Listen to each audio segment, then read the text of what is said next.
Welcome. How's it going on this lovely Wednesday morning around these parts? Happy Wednesday, everybody. Hope things are good for you no matter where you are in the world. Today, we take a step away from Baldur's Gate 3 as promised and step instead back into the world of Crusader Kings 3, a game I've played a bunch, enjoyed a bunch, and looking forward to playing it at least today, maybe for a few more days beyond that, because today there's a brand new DLC called like All Under Heaven or something, primarily a gesture towards Chinese history, I believe, but we have gotten Japan in the game also. We might check that one out, we'll see, but what a weird thing that CK3 has finally gone east. Looking forward to seeing that pretty soon. One more thing and then the hellos. One more thing is I'm a little sad to be leaving BG3 behind before we finished Act 2.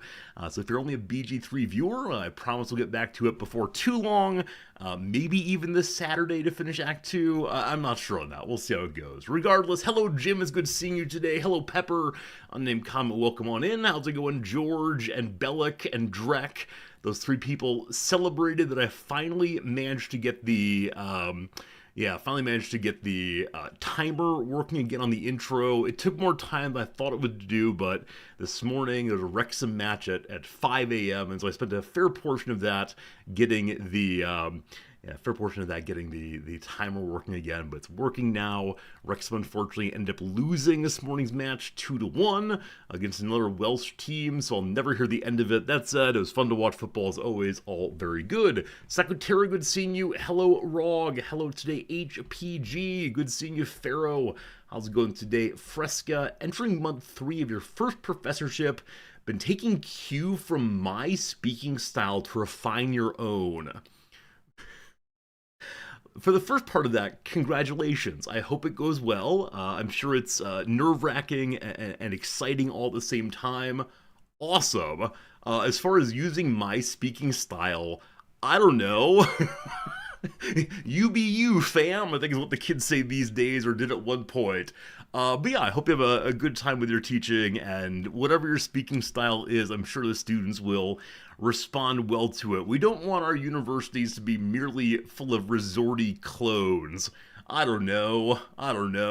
Do we? No, we don't. We absolutely don't. Steve, it's good seeing you. How's it going today? Odd Blue. Dark Crystal, welcome in. Hello, Fooheart. How we doing today, swole Irish guy? BG3 update, I stabbed a vampire. It's true, swole. That said, I'm not going to be able to have you come in each day and spoil a little bit of the playthrough. I've tried very hard to keep all the BG3 spoilers inside of the BG3 streams, and so I'm trying very hard not to spoil the game for those who have not played it. So it is sincerely the case that I appreciate the excitement, but maybe send a private message instead to me. I don't know. It's an older game now. It's been out for, a couple years, I think. So at some point, it's not appropriate to, spoiler protect or keep stream spoiler free. Surprise, your princess is in another castle. Whoa! But at the same time, I think BG3 are big story games deserve probably at least a few years, maybe even 5 years of protection. I'm not sure. Do you all have a rule on this one? Do you have a rule on how long you'll wait to spoil things in conversation? Now, obviously, it's a mean-spirited thing to go to someone who said, oh, I'm just about to watch X movie, and you say, the big spoiler for X movie is, or even say there's a big surprise in that, because that does change the movie watching experience. But at the same time, in ordinary conversation, you don't have to, or you could choose to bring up certain facts about the world. Again, on stream, I think for me it's about 5 years or so, because I don't want to be awful, but I also don't want to be overly restrained by my own conversational choices here. Who's to say? Hello, Reflex, good seeing you, dogs. What's up? Welcome in, Gravity. It's funny to tell people if there's a big twist when there's not a big twist. That is also awful. That is also absolutely awful to do. But I do enjoy the movie watching experience, which I know basically nothing going in. And that, of course, is harder and harder to have the more friends you have, but also the more time you spend on the internet, right? Especially if you go looking for anything about the film, you're likely to see at least something. If you haven't played something, you shouldn't spoil it. Okay, so if I only know a bit of knowledge about a game or movie because I have it secondhand, a friend told me it's not worth talking about. But maybe we should assume that things that are on the stream are fair game. I don't know. I do struggle with this a little bit. HPG, when people tell you, oh man, you'll love the. Wait. HPG says when you. Really? When people say they're seeing movies, you always say they'll love the twist, even if you've never seen the movie. That's terrible. That's terrible. Again, setting expectations, even false expectations, for someone else's viewing experience, I think potentially changes, indeed undermines these things. That said, there was a study I read a few years back. That's not true. I read a pop psychology journalist writing about this study. You may have seen it also, that apparently the majority of people, I think, a majority of the population studied at least, enjoy movies more if they know the storyline, including big twists, before they watch it. Does this match your own experience? Now, of course, it's very hard to study one's own experience in anything like an objective way. But yeah, apparently people don't especially enjoy an unexpected twist or an unexpected outcome as much as they enjoy the feeling of, there's the thing that I expected to come along. Again, very counterintuitive indeed, but yeah, maybe when we spoil movies for friends, we're actually doing a beneficial thing for them. Something like that, perhaps. Hey, Commander Keen, you're excited to see this movie, or excited to see this DLC, decide if it's a purchase, wait, or a pass. Honestly, I have not seen anything about this DLC yet. Don't spoil it. Does anyone know what the reviews are on it so far? Now obviously, Paradox reviewers are mean-spirited little gits at time, ungrateful such and so's. But I do sort of kind of wonder, how it's being regarded, because I know that. What was it? The last big DLC for one of the Paradox games was not well regarded. Not sure. You bought the game Master of Command yesterday. Yeah, dogs. We played Master of Command as a demo a few weeks back, maybe a month back now. I really enjoyed it also. As I mentioned before, Master of Command's a fun little combination of Baldur's Gate and, that's not true, sorry, of Battle Brothers and Total War. It's a cute game if nothing else. It's hard in places, but it's the kind of game that rewards the sort of attention I like giving. So for me, Master of Command, a thumb up, at the very least, maybe 2 thumbs up. Haven't played enough to have that strong feeling, at least yet. Keaton Kill says one of your favorite books is being made into a movie. What movie is it? What book is it? I look forward to more recommendations from you all. Yesterday evening, my wife and I finished House of Dynamite, this Netflix movie. It's been quite popular in the media recently. Apparently, it's also the #1 most watched Netflix movie, at least in Japan in the past week, but maybe in the US also. House of Dynamite. It is a film that is structurally really interesting. I think this is fun to talk about. It's a film from 4 perspectives, and all 4 of the perspectives run at the exact same time. So the film is reset a few times, and you get to see what's happened from a different perspective. And like, in terms of story building, world building, tension building, it's really kind of exciting indeed. And yeah, I mean, it is a movie that is realistic and sad and scary and confusing and funny at times, and I'd recommend it. I think it's it's one that leads to discussion, if nothing else. So, House of Dynamite. There you go. The film we wanted to see was Project Hail Mary by Andy Weir. I thought that Andy Weir's books after The Martian weren't as well regarded. Now, maybe I'm wrong about that. I did read The Martian. Unfortunately, I read it after the cultural conversation had become overly memey. Yeah. So I knew about Brad Pitt using his feces to fertilize potatoes, not just as a thing that happened in the Martian book and movie, but hee ha ha. Let's talk about it over and over again. And so I think that once movies or books have been made into too many jokes, for me at least, the effectiveness of the joke stops working as well. And the effectiveness of the book stops working as well after its endless jokes. So once again, if you want to understand media, unplug your computer right now. Head up to the woods, be a hermit, maybe have an Amazon delivery of a book once every 4 or 5 months. Or better yet, go down from the woods to the library. The librarian can be your one close friend. And then you go back up to your house on the hill and write some anarchist texts. And maybe build some things out of wood and metal. Anyway. Friends, I have a story for you. I have a story for you indeed. And that story is about yesterday's attempt to pay a pension bill that I had missed a couple months ago. Are you ready for a story about the Japanese bureaucracy? Here we go. I missed a pension payment. I felt bad about this. I've been appropriately ashamed about this. And so I knew that I needed to bring the pension paperwork to a little office that's about like 20 minutes from here, no problems. So Noms and I went over there. I began explaining the situation. I showed them the sheet of paper.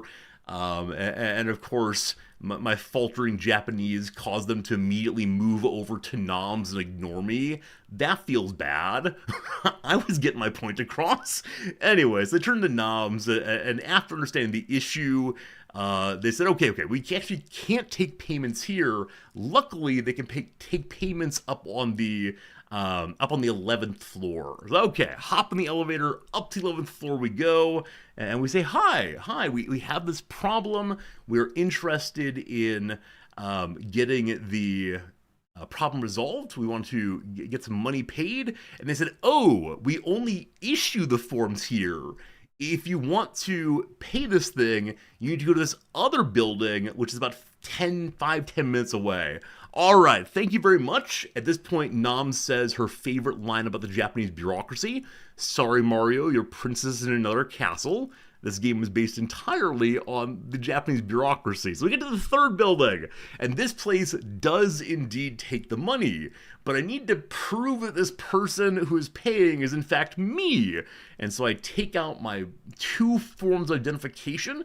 The number 1 is my residence card, which shows I have an active visa, and the second one's my number card. And the my number card is sort of the all-in-one government identification for everyone here. It's used for medical care and paying your taxes and all the rest. And so I show them the second one. They say, that's expired. They will not take a payment from me in person unless the my number card is not expired. No problem. They say, please go to a different office down that way. It's about 10 minutes away to get your my number card renewed. Fine. We go over there and they say, I'm sorry, sir. This is, again, with waiting it every time. It's not instantaneous engagement. It's take a number, wait for them to call the number. It's a lot of waiting. The end of this thing is going to be it's 3.5 hours and I've not paid my taxes. We continue now. Not pay my pension, rather. So we go to this new office and I say, hi, I need to renew my number card.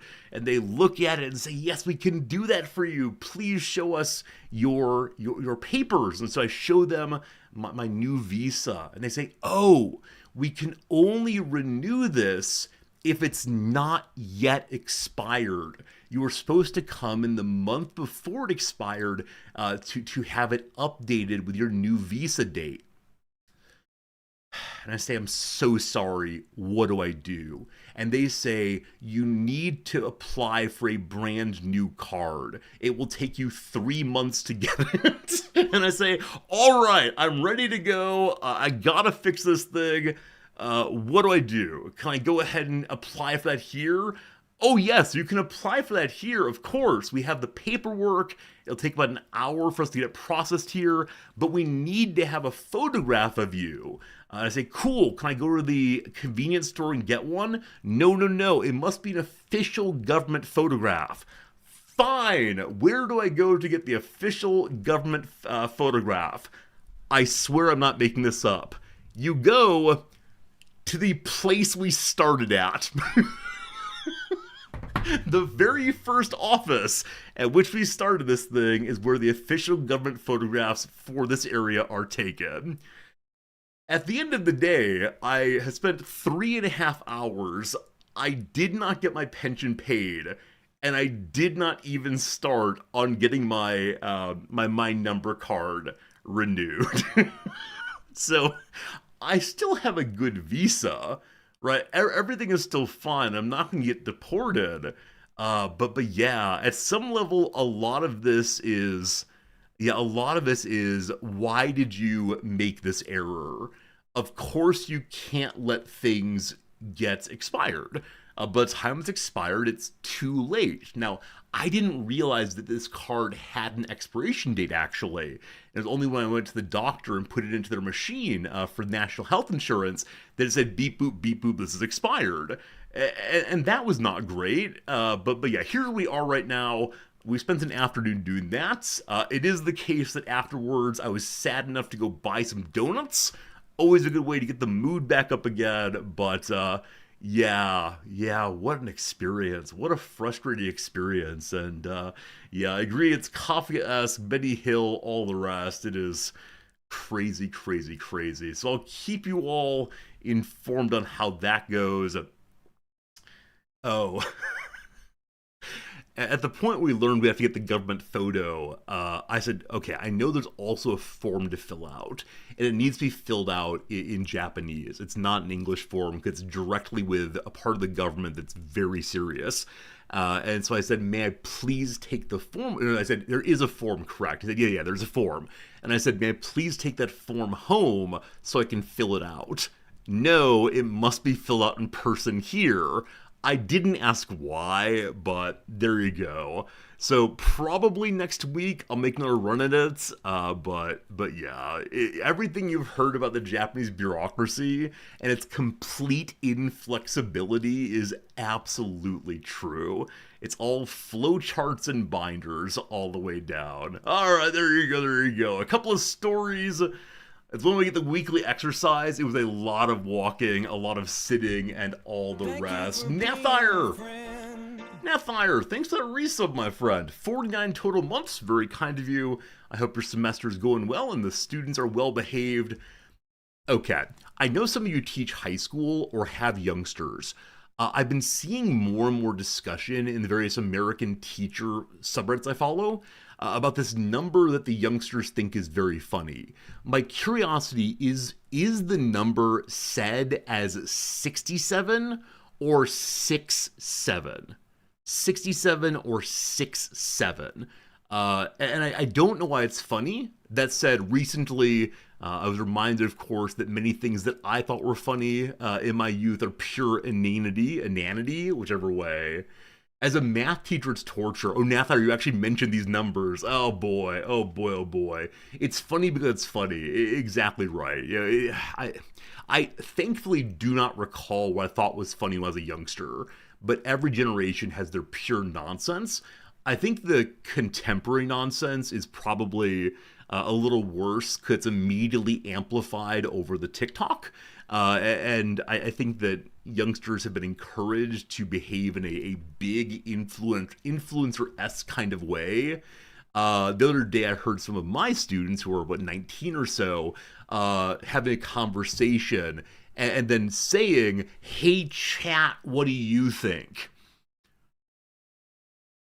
this is the world we live in. Fine. But yeah, absolutely, it's totally fine. It's totally fine to have youngsters have opinions and so on, and jokes and so on. But sure, I think it's probably anything that's said in the classroom over and over and over again that's disruptive is probably something that needs to be limited. We can have a funny moment, a little bit of ha-ha, but then we have to get back to the work involved. And so, if your students are endlessly tittering and carrying on, it's not a great environment for teaching indeed. So, thank you. The word skibbity is also banned in your room. Yeah, I know we have a number of teachers in the community who have said that they've had to at least ask, if not insist, that certain words are left out. Yeah, I think yesterday I saw a photo on one of the subreddits about teaching that said, in my classroom, using these phrases will get you immediately referred for detention. And so people are saying, oh, this is way too strong. How dare you respond to like non-abusive student speech with a referral, etc. But again, I get it. I'm so fortunate that if my students are awful, I can sort of demand that they leave. Right? I can demand that they go away and not come back, etc. Yeah, I realize that the high school teachers don't exactly have that. And also, usually the people in my class are more mature. They want to be seen as adults, first and foremost, because they're away from home often. But best of luck, high school teachers and middle school teachers and all the teachers. My heart goes out to you. But please teach them to read and write before they get to me. It's very strange when they can't read in my classes. Hello, pianists! When am I going to play chess again? I'm so sorry to say, you will not be seeing much, if any, chess content on the stream again. I was not learning in a way that felt good to me because our particular chat vibe did not feel good to me day after day. So I'm very sorry. I would like very much to be good at that game, but I don't think it's a stream activity to get there. Sorry, but thank you for asking. I think that means you enjoyed it, and that means a lot to me also. Well, I play EU5 when it comes out. I do intend to play EU5. I'm not sure I'm going to play it on the very first day that it comes out, but within a few weeks of it coming out, we'll definitely play it. It comes down to other games that come out at the same time that I also want to play, so, I don't know, unfortunately. But yeah, don't worry, you will see EU5 on the stream, because at this point, at least, I'm still a strategy game streamer, I swear. Piadis, thank you for the kind comment. I was getting better. I'm glad you enjoyed watching it, but it led to a community vibe that was not healthy for me, and I think not healthy for many of the other community members. People were saying that they want to watch me getting better, but they did not want to be part of the chat community, because it was hostile and weird. It's probably true. Not a normal vibe by any means. Alright, enough opening blather. I got nothing else to say, so I'll instead say it is time for the word of the day. Is this gonna work? Hello, Fritz. Hello, chat. You're on screen. I restarted the streaming software, and so it's confused about what is the what here. Let us see. Let us see. Let us see. The chess arc has come to an end. Unfortunately, that is true. 1 second.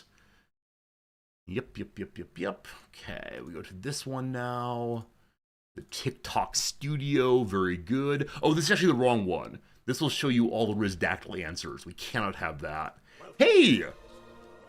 What are you doing, George? You're filling some time. Enjoy the music, folks.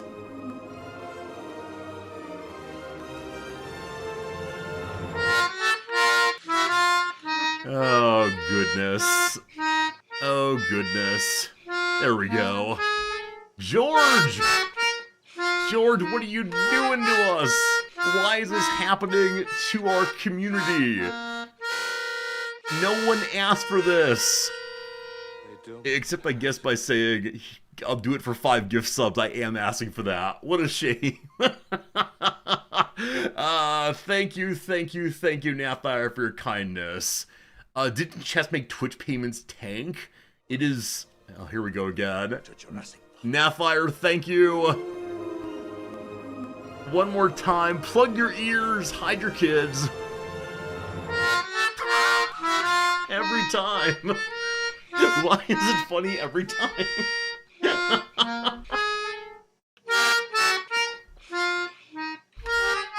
If you're wearing headphones, I'm so sorry. Oh, man. They do move in herds. Because I can step away from it, right? I can step away from the speakers. But if you have the headphones on, the ad saved you, Dogberry, and thank goodness for that. You're wearing headphones, it's glorious. It tickles the ears in the very best of ways. You're doing it again, Nathire? No! When is it? Oh no.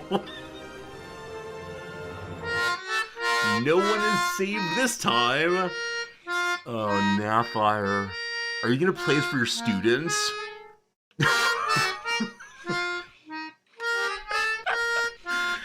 Oh, goodness gracious. They do move in herds. Yeah, give it to your students as a reward. They'll love it. And maybe if on YouTube you will. I think it's Jurassic Park Melodica should find it for you. No rogue systems. No. Does it need a cooldown? It might need a cooldown. Oh no. Oh, Rogue, what are you doing? What are you doing?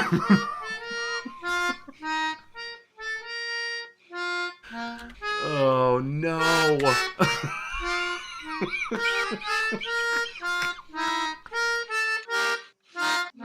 Oh man. Thank you for the generosity. Thank you for the generosity, my friends. So kind of you. So many gift subs in the past few minutes. Hopefully a lot of people enjoy the stream and enjoy watching the we do with no ads. Thank you, thank you, thank you indeed.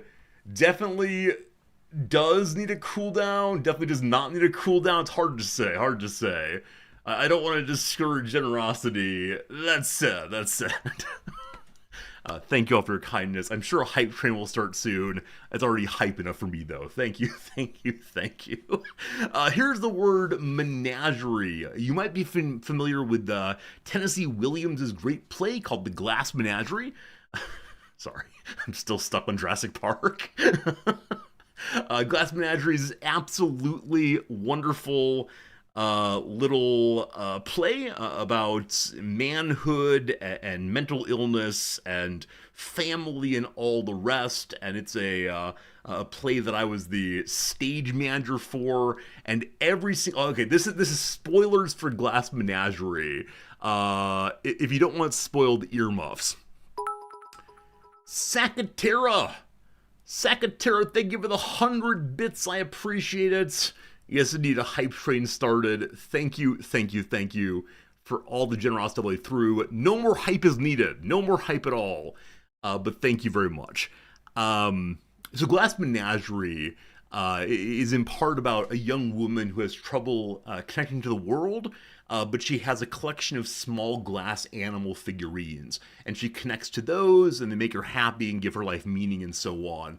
And at the end of the show, every single night, she slams over the Glass Menagerie, and it's meant to make terrible tinkling sounds as little pieces break. Now, unfortunately, our director decided there was no way to do this without actual glass shattering on stage.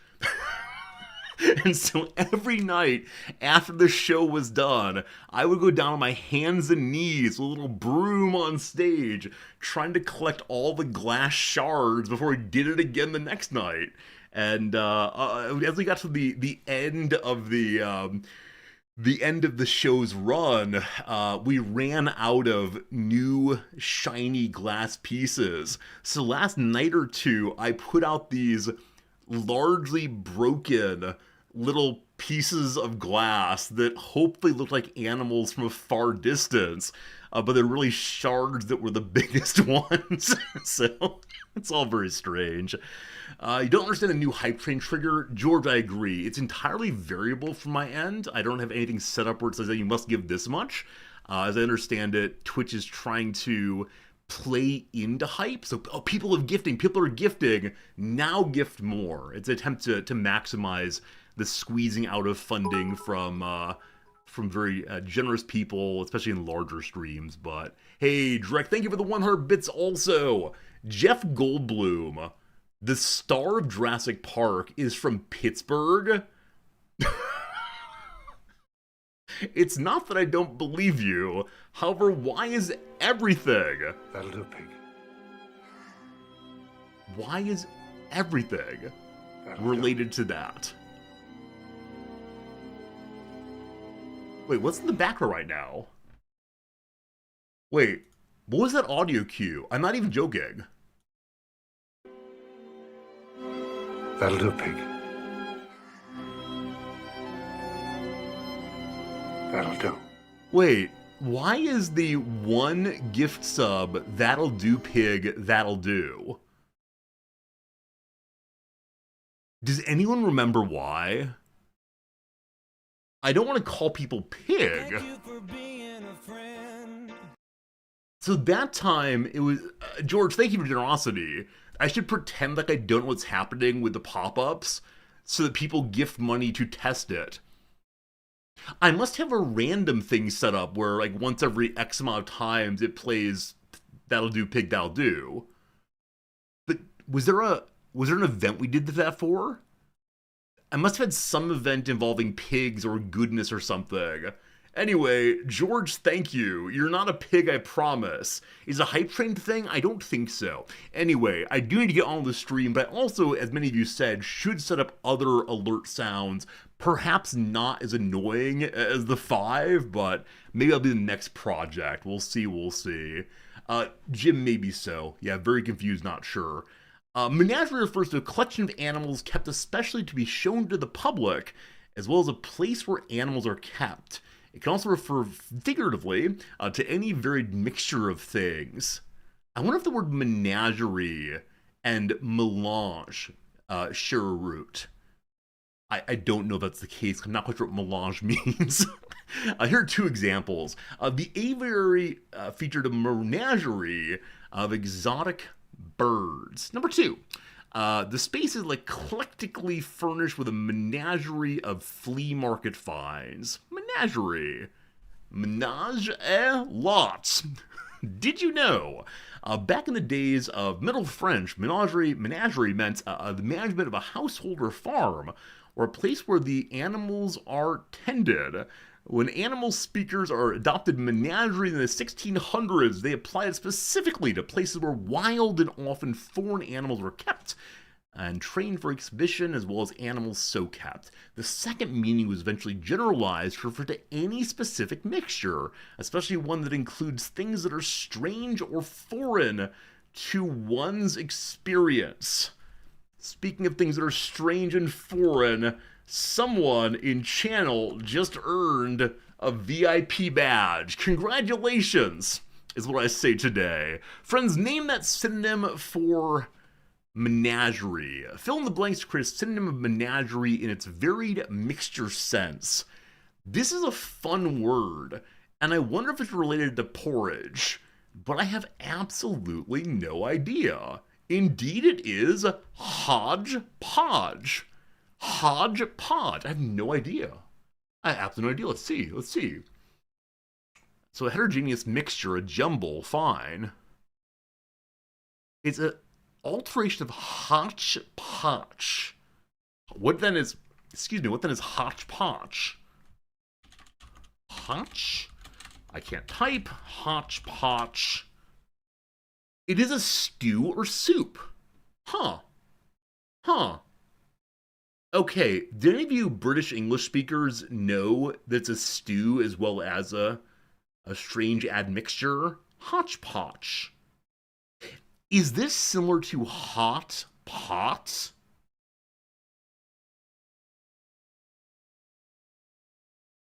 The earliest we have is hodgepodge in English.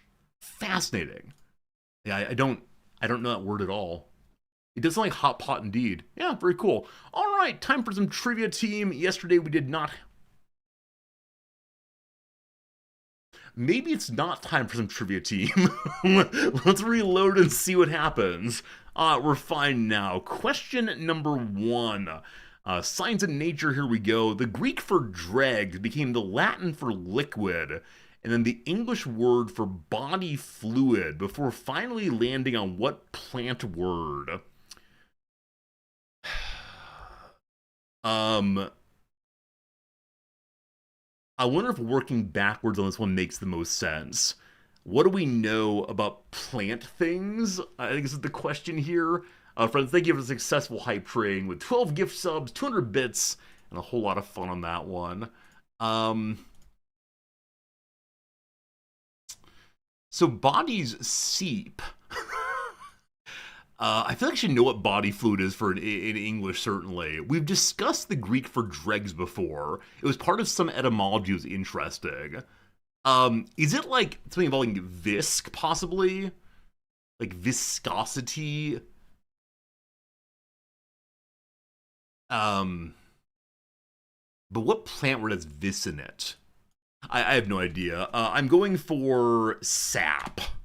Okay. Weirdly, health professionals are much more likely than the general population to be allergic to what material they tend to touch a lot of. Well, latex comes to mind, but latex is not a plant word; it's a math word. Uh, what else do we have? I mean, the body, the blood. They don't touch these things, though. I'm gonna say latex. There's not a latex part of the plant, though.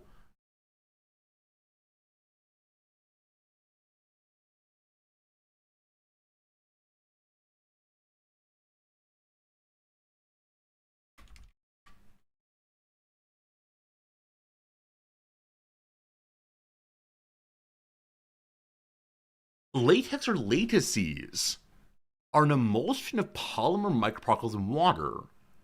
They're found in nature as a milky fluid present in 10% of angiosperms. The dandelion has a whitish milk. Is that called latex?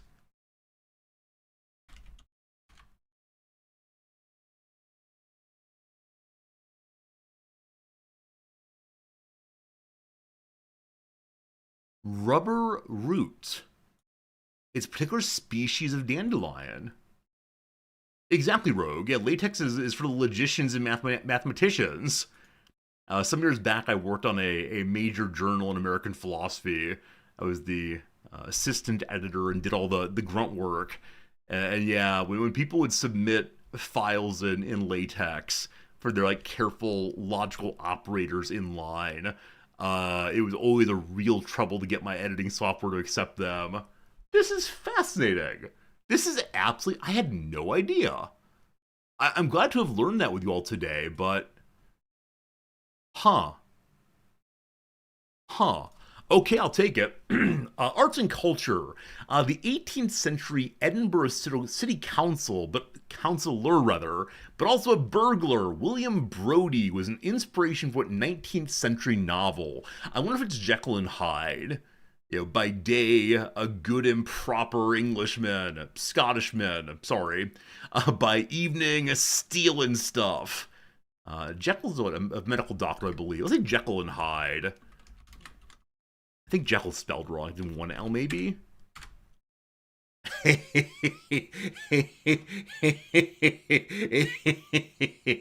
Hey, that's pretty cool. That's pretty cool. I had no idea it was the origin of that. Worst musical ever? Look here, you. The confrontation scene. Okay, I've taught this before. The confrontation, which is a song name in a lot of musicals, in Jekyll and Hyde, is amazing. Is there... This is it exactly. I need the image. It's great. Where'd the image go? Where's my image? I'm gonna have to zoom in on this one. We'll see. Okay. So this thing is played with one actor as both Jekyll and Hyde. It can be played in other ways, but this works best. The actor's hair is styled such that one side is very long and greasy, and the other side of the hair is like properly off the side. And as the actor plays Jekyll and Hyde simultaneously, they swing themselves from side to side. So it's time to be the proper gentleman. They shift in this way, so the long hair goes over the top.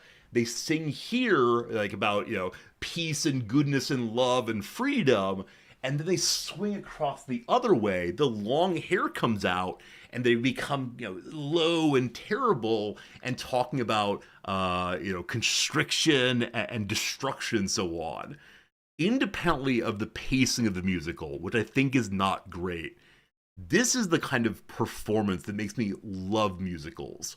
Like, isn't it an amazing idea not just to have one person playing two roles at different times on stage, but at the exact same time?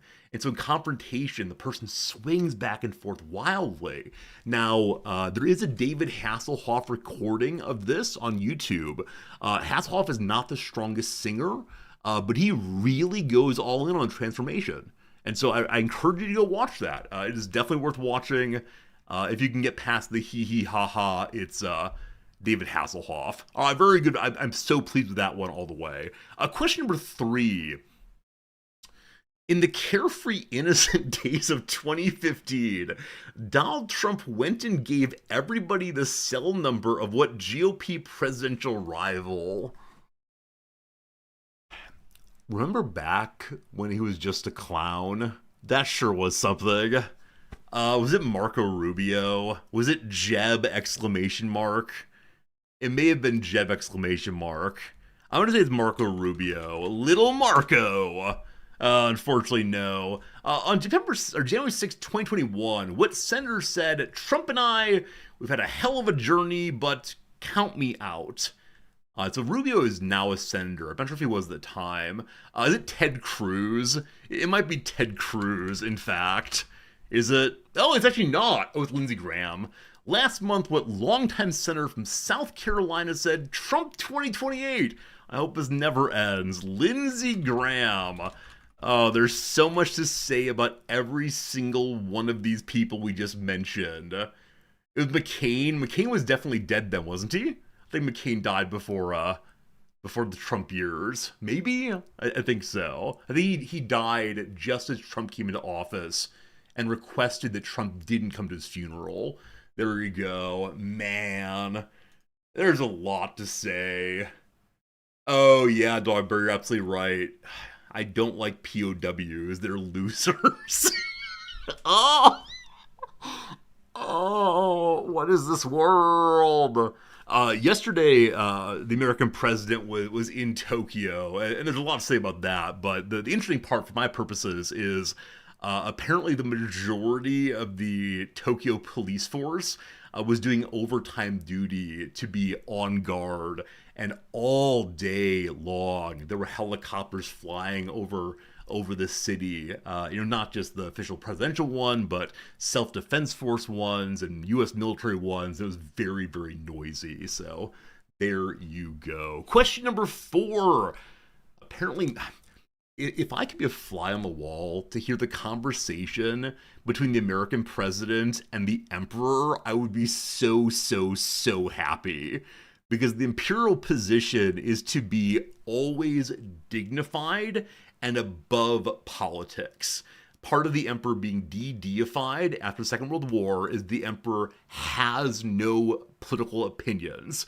The emperor is meant to be an origin of, or a supporter of knowledge and stability. I can't imagine.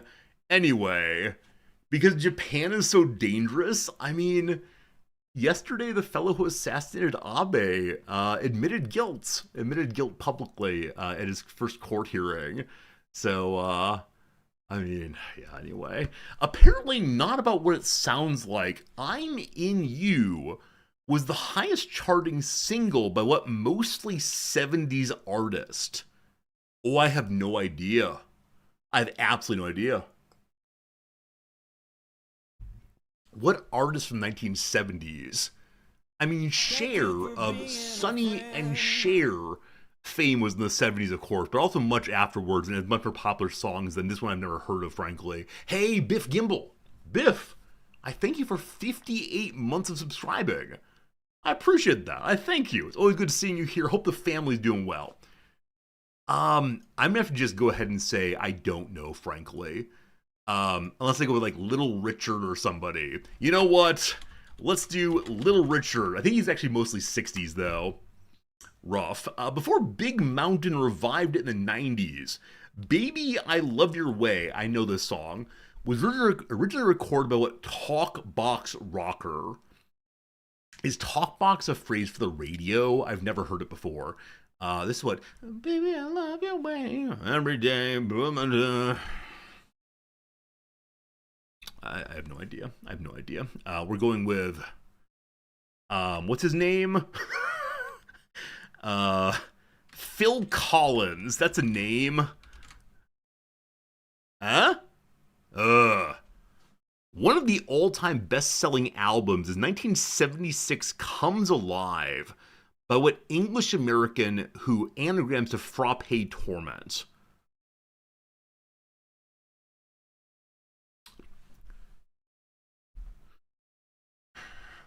Alright, we have a number of P's. It's Peter something. I'm gonna say it's Peter something based on the P's and E's and R's and T's. Peter Mon Terrafa.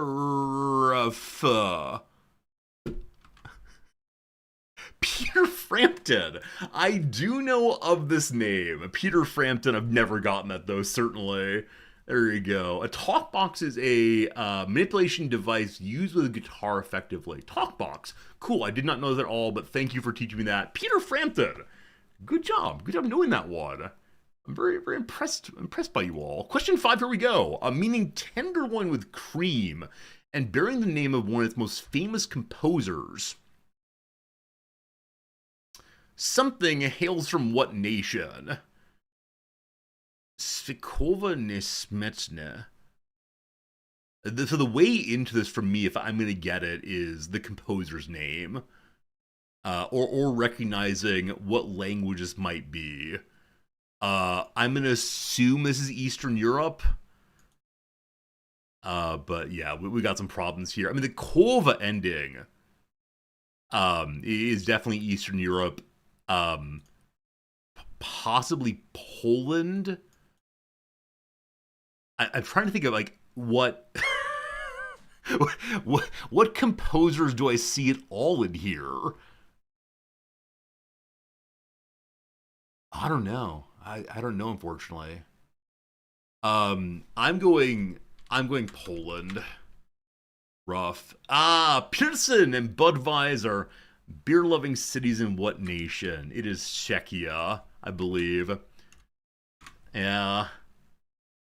I think I said Czechia at first. I should have done that one. Alright, what's the most famous composer from this place? I honestly don't know who this is. Do I? The meat dish. Have any of you ever had this one? Smitna? I actually don't know that composer then. Need to learn about that person, presumably. There's nothing on here that mentions the composer. I think it's possibly made up, but Smetana composer. Yeah. Oh, I think I've heard the Modue. Anyway, I'll look at this another time. Not gonna waste our life with music, of course. I'll tell you, we got a 8 points.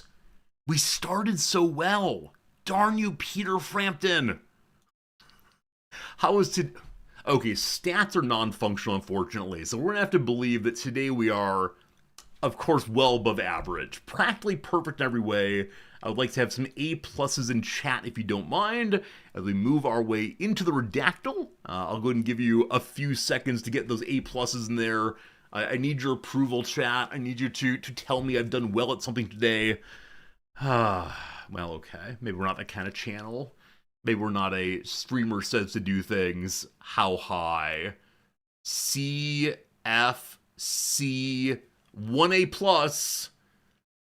Very well, team. Very well. Some streams, the streamer says, "Can I get a smiley face in chat?" And the majority of people like, colon, right parenthesis. Like, yes, streamer. Our parasocial relationship requires me to do the things you say. I need to work on building the parasocial relationship.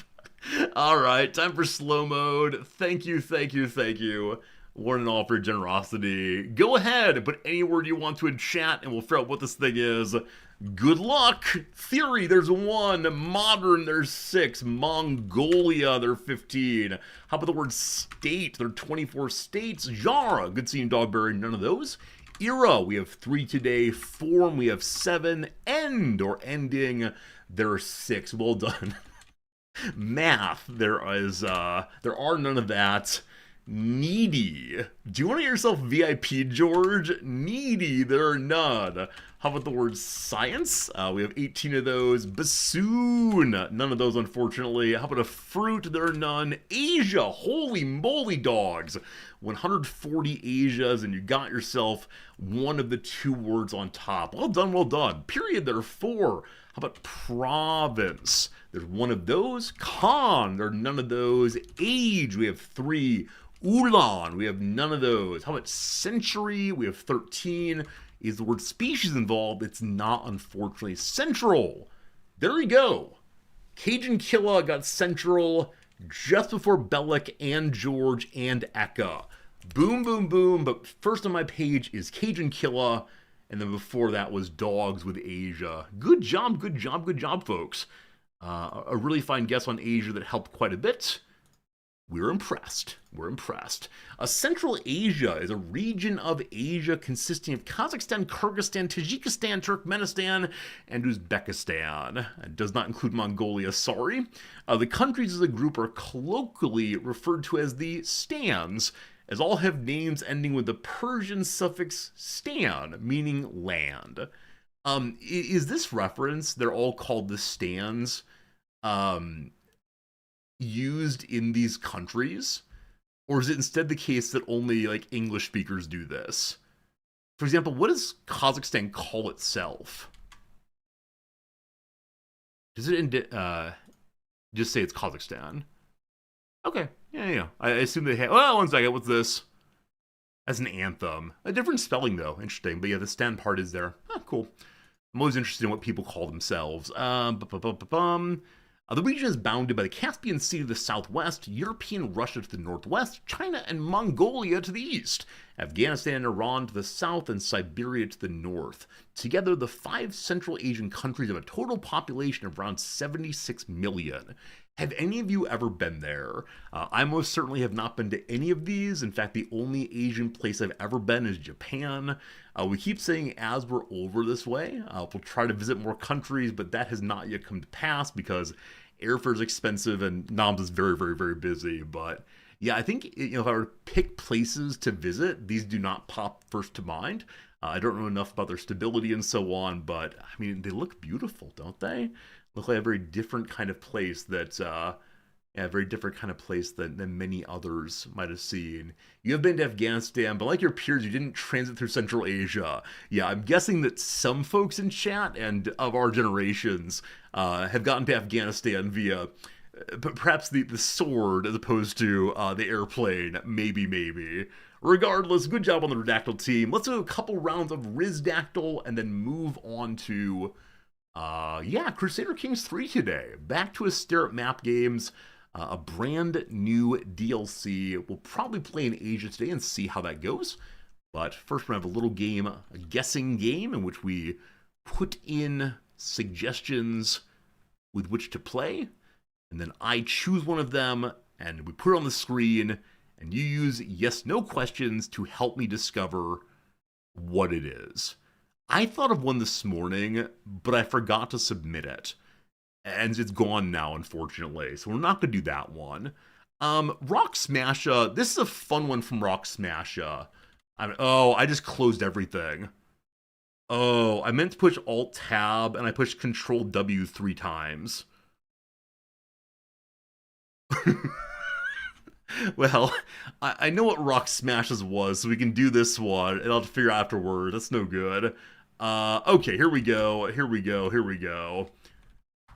All fine, all fine. Friends, I see a Wikipedia page upon my screen.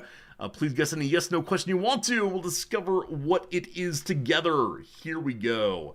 There's still like crossword off stream. Sakutera, Noms and I do the crossword every night still, but no, I've not done on stream recently. Maybe we'll get back to it today. I'm not sure. Here we go. Is it biological? No. Is it a person? No. Is it a concept? Sure. It's an instantiable concept. Is that good? Maybe. Is it a theory? It is not a theory. No. Not a theory by any means.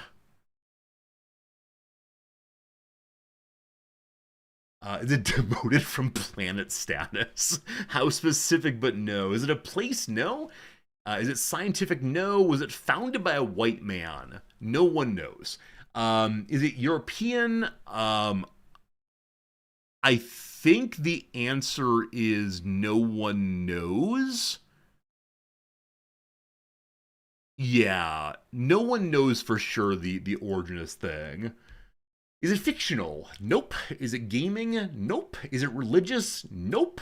Can you visit in CK3? It is not a place, so no. Has it killed anyone? No. If I push Shift Windows and T, it'll bring back the closed tabs. What if it was in a different browser window that I've closed entirely? There are two browser windows at play here. I'll figure it out. Here we go. Is it folklore? No. Do you study it at university? No. Is it Rosetta Stone? No. Is it the first of something? No. Is it a monument? No. Is it political? It's not political. No. I love that Pharaoh deleted how to get my tabs back because Pharaoh doesn't want me to have my tabs back. Pharaoh is part of the community that does not want any functional tabs. Let me see. Yeah, unfortunate things that are opened or were opened in a different browser cannot be gotten back easily. That's fine. I'll get them back later. Is this thing good? I would say this is good, sure. Did the ancient Greeks know of this? They did not, to the best of my knowledge. Is it Canadian healthcare? It is not. Is it tinged with desperation? No. No, I'm saying it's not a desperation kind of thing. Is it ancient? Nope. Nope, nope, nope, nope, nope. Not ancient at all. If by ancient we mean Rome and Greece and Persia and so on. Is it a tangible object? It can be made tangible, but it's not necessarily tangible. There we go. There we go. While you're asking more questions, I'll fix what I broke a moment ago. If I remember how to do so. George, if you're there, it's me, Margaret. George, would you mind sending to me the link for the secret form so I can see the submissions? George, you're not even a mod, but do my work, please. Thank you. Does it pertain to language? I'll say yes on that one. Is it Bitcoin? No. Is it entertainment? It is not entertainment. Well, it could be entertainment of a loose sense, sure. Is it a time zone? No. Does it pertain to an emotion? Vaguely, I guess, but I wouldn't say that's first in mind. Is it a story? It's not a story. That's nice, though. Thank you, George. I appreciate your helping me out on fixing what I've ruined. Is it a motto or saying? I don't believe so. I don't believe it's a motto or saying. Is it related to something written? It is related to something written. Yes, indeed. Yes, indeed, all the way. Is it a pregnant pause? I mean, it's definitely me figuring stuff out. Is it a poem? It is not a poem, no. It's a storytelling device. It is not a storytelling device, no, but I appreciate the suggestion.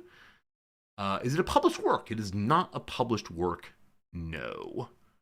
No, no, no. There it is. Is it a phrase? It is not a phrase, no. Not a phrase today. George, again, thank you for helping with that. Not a phrase, not a published work, not a storytelling device. It is written, though. Written is part of the story here. I'm going to say that the majority of you, if not all of you, will know of this thing. Yeah, yeah. You'll know of it. It's something you know. Is it printing related? Vaguely, I guess. Not in any sense that comes first to mind. Is it a law? No. Is it a Declaration of Independence? No. Is it a legal document? No. Nope. Nope. Is it related to the judicial system? I hope not. Is it in Latin? It is not in Latin. No. Not in Latin at all. Is it on digital media? It can be, but that also would not be first in mind for me. Is it a diacritic? That's super interesting, Dogberry. It's not a diacritic, but it should be in the future, I think. Is it the Kama Sutra? No. Is it a work of fiction? It's not. Is it a complaint? Your copper's terrible. No, it's not. Is it religious? No. Is it from before 1800? It is not from before 1800, no. Is it a font type? We have definitely done font types before, but it's not a font type, no. A dictionary? No. Is it a text of any kind?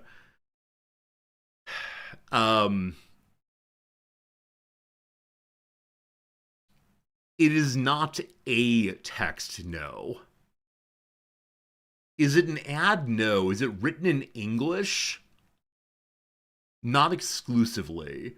Is it a form? No. Is it related to punctuation? It's not punctuation, no. Nor the comma, not the exclamation mark, no. It is not a text. It is text, though. There's your first hint. It is text, but not a text. It's a type of puzzle. It is not a puzzle, no. Except maybe when you're learning it. When you're learning it, it might be a little puzzling, sure. Is it an emoji? It's not an emoji. It's related to coding. It's not part of coding, no. Rock Smasher, are you around today? If so, if you have if you have a hint on this one, I'd be glad to hear it. Is it I before E? No. Is it a Schwabacher? I don't know what that is, but no. Is it the alphabet? No. Is it an alphabet? No. Is it leet speak? No. Is it made up language? No. Yeah, I don't think Rock Smash is here, unfortunately. I have to give one more hint at some point. How do we get there? If you know of this thing, is it a symbol? It is a symbol. If you know of this thing, you probably learned of it in elementary school. Might help a little bit. Shorthand, no. Is it a group of text? No. Programming language? No. It is a symbol. The ampersand? No. Not the ampersand. The weird S thing. Good enough. It is the cool S. The cool S. Don't we love the cool S? I think we love the cool S. Good job, team. Good job, team. You got there. Solvable. Well done. Does anyone here not know of the cool S? Look how cool it is. It's the cool S. For a while, this was going around my elementary school as the distinction between the cool kids and not cool kids. And the degree to which one could make this well determined the degree to which you were a cool kid. It was really hard for me to figure out. Really, really hard to figure out. You never heard of an Eka. Well, you have now. You could make the cool ass. So honestly, if I didn't see us right here, I could not make the cool ass on a first go. It would take me some time to think through it, and I'd definitely draw it wrong. Anyway, that was a fun one, Rock Smasher. That's amazing. Your wife whipped it out with no effort. That's amazing. Absolutely amazing. People are doing that today. Again, I definitely couldn't do so. I was going to do one more and then get on to our CK3 playthrough. There's so many good ones here. There are so many good ones. Many of you have nice comments about Resorty. You will enjoy this thing. And indeed I do. They're absolutely wonderful. So many of them. You know what? George, you got a good one here. George, you got a lot of good ones here. I'll go and grab this one. Friends, on the screen right here. Possibly I'm doing this prematurely. George wanted it done at a particular time of year. We're fine. We're fine. I already chose it. A team on the screen right now. We have something of interest for you, for me, for everyone. Please ask any yes/no question you want to. and we'll discover together what George's submission is. Is it a place? No. Is it Halloween related? Don't work off of that. It's not Halloween related, no. Is it food? It's not food. Is it George the Jungle? No. Is it a white man? It's not a white man. Is it a person? It's not a person. Is it a Christmas tree? How dare you? No. Will you die if you eat it? No. Is it an event? No. Does it have to do astronomy? No. Is it a pardon? No. Is it a person? No. Is it Bob in accounting? What is it you'd say you do here? Is it a movie? It's not a movie. Is it fictional? No. No, it's not fictional. Is it tangible? No, but it can be made tangible. Related to weather? No. A postcard? No. I missed something. Have to do astronomy? No. Did it exist for 1900? Yes, it existed before 1900. Is it low effort? No. This is a good one. I like this one. I'm going to say the majority of you know of this thing, so it's not going to be some weird physics thing. Is it a song? Wow, it is a song. That's a pretty good guess. It is indeed a song. Well done. Is it a food? It's not a food, no. Did the Greeks know of it? The Greeks did not know of this song, no. Is it from before 1990? It is from before 1990. Is it a holiday song? It can be. It can be. Is it Grandma Got Run Over by a Reindeer? No. Is it the Monster Mash? No. Is it Tom Lehrer's Periodic Table song? No. Wait, why did two of you guess the Elements song? That's amazing. Politics? No. Christmas carols? No. Mambo number 5? No. Is it in English? No. No, actually not. Is it Ave Maria? No. Is it Last Internationale? If only but no. If only but no. So comrades, come rally. Is it in German? It's not in German, no. Is it national anthem? Nope. Is it instrumental? Nope. Is it Living La Vida Loca? How dare you know? Is it Digmo? Well done. Is it Auld Lang Syne? Well done, well done, well done. I definitely ruined this one by reading George's note aloud. I'm sorry for saying it's related to a time of year. I think I made it far too easy, but there you go. The song that's often sung on New Year's Eve to celebrate the new year. I've also mentioned this song is played on the overhead speakers at many Japanese stores a few minutes before closing as a get out of here kind of thing. Right, they don't make an announcement like the store will close in 5 minutes. Instead, they play the song and it's time for you to go away. Now, if you're there late, they will make an announcement. But there you go, Auld Lang Syne, written in Scottish, but you do translate it to English sometimes. All right, all very good. I'd love to do some more of these, but got to go ahead and get into CK3. Now, with that said, we have so many of these Rizdactyls backed up right now that to think to have any substantial movement, we may need to have a Rizdactyl stream. I'm not sure I actually want to do that, but we have such a backup, and they're all so good, because y'all are so darn clever when you submit them. Regardless, it is time to move to a little game called Crusader Kings III. Yeah. Hello. New expansion. There is a new expansion for CK3 today. I am curious what the reviews are like, so I am going to go ahead and check that out to see if the people are cruel or fair or what exactly. One moment. Where's my Steam page? Alright, let's look at this together and see what's doing. It can't be that bad, can it? Shouldn't say that's very rude. Alright, so we're going to go to the old store here. We're going to get ourselves over to... Yep, this one right here, actually. Hey! Very positive, actually.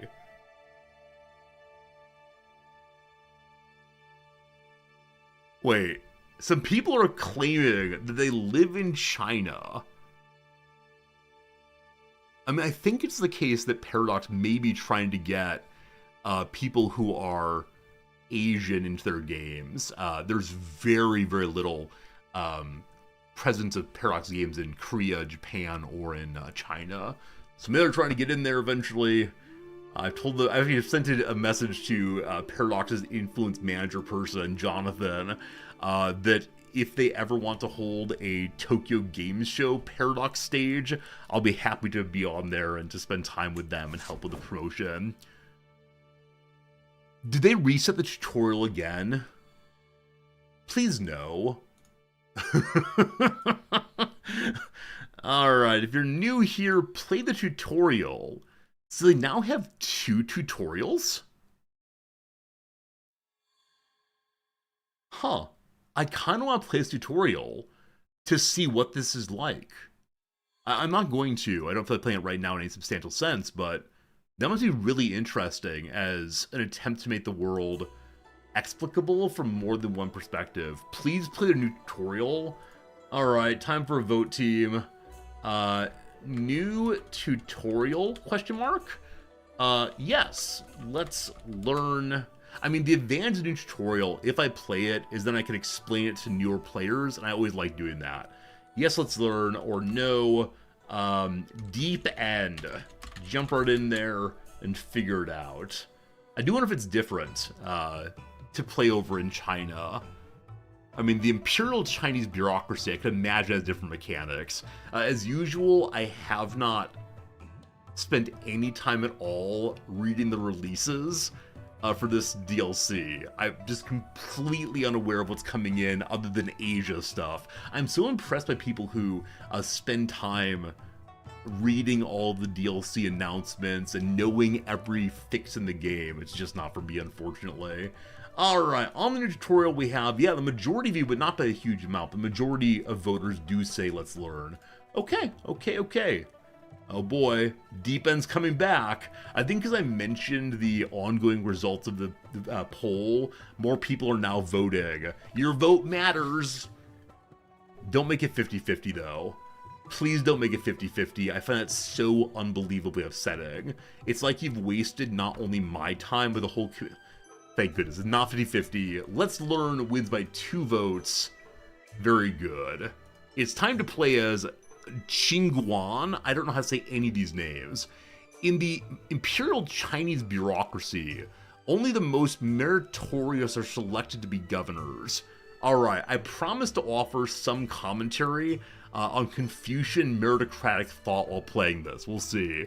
Qingguan has the potential to be both a brilliant poet and bureaucrat. Perhaps one day his descendants may rule all of China. Here we go. Beautiful new background, or beautiful new art here, I suppose. As it seems they've gone pretty all in on this DLC to make it really quite flavorful. Delicious. I think this one, though, is from one of the prior DLCs. That Cons one. Didn't find it super interesting, but...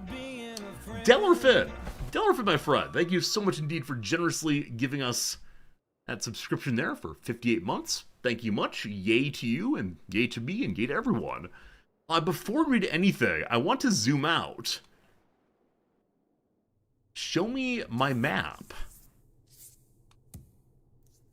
Wow. That goes really quite far.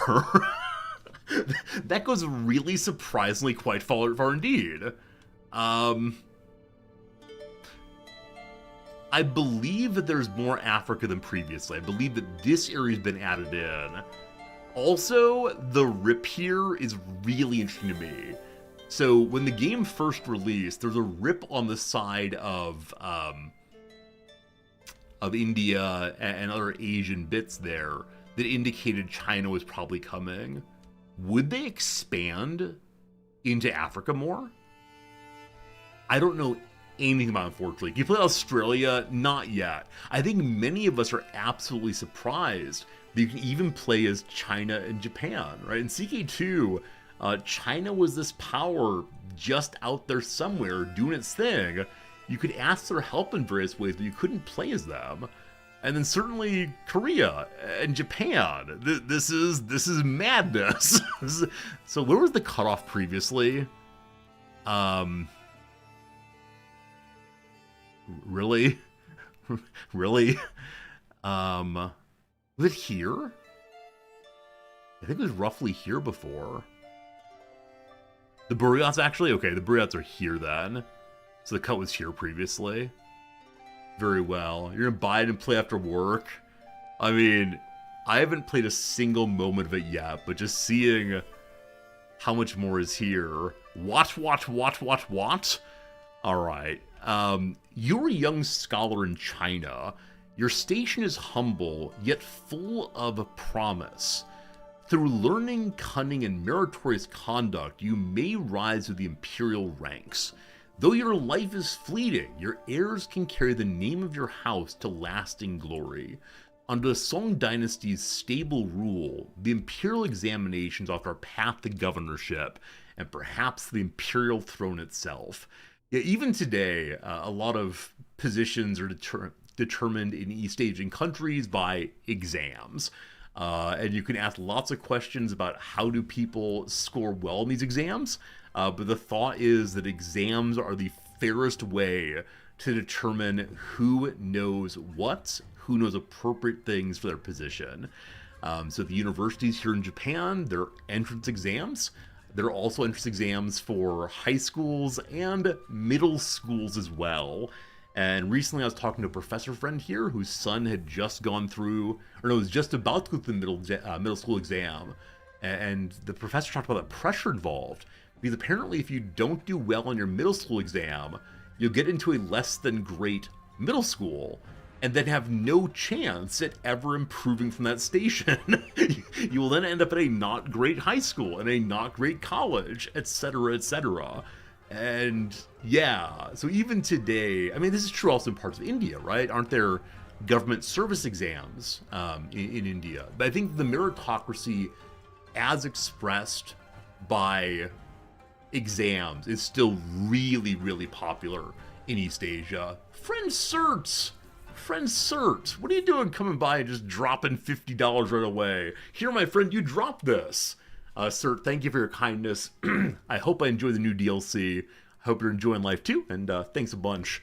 If you want to send some love in chat for Cert, I'd appreciate that. Always so generous and so kind, and very helpful to me throughout my transition to Japan. Alright, here we go.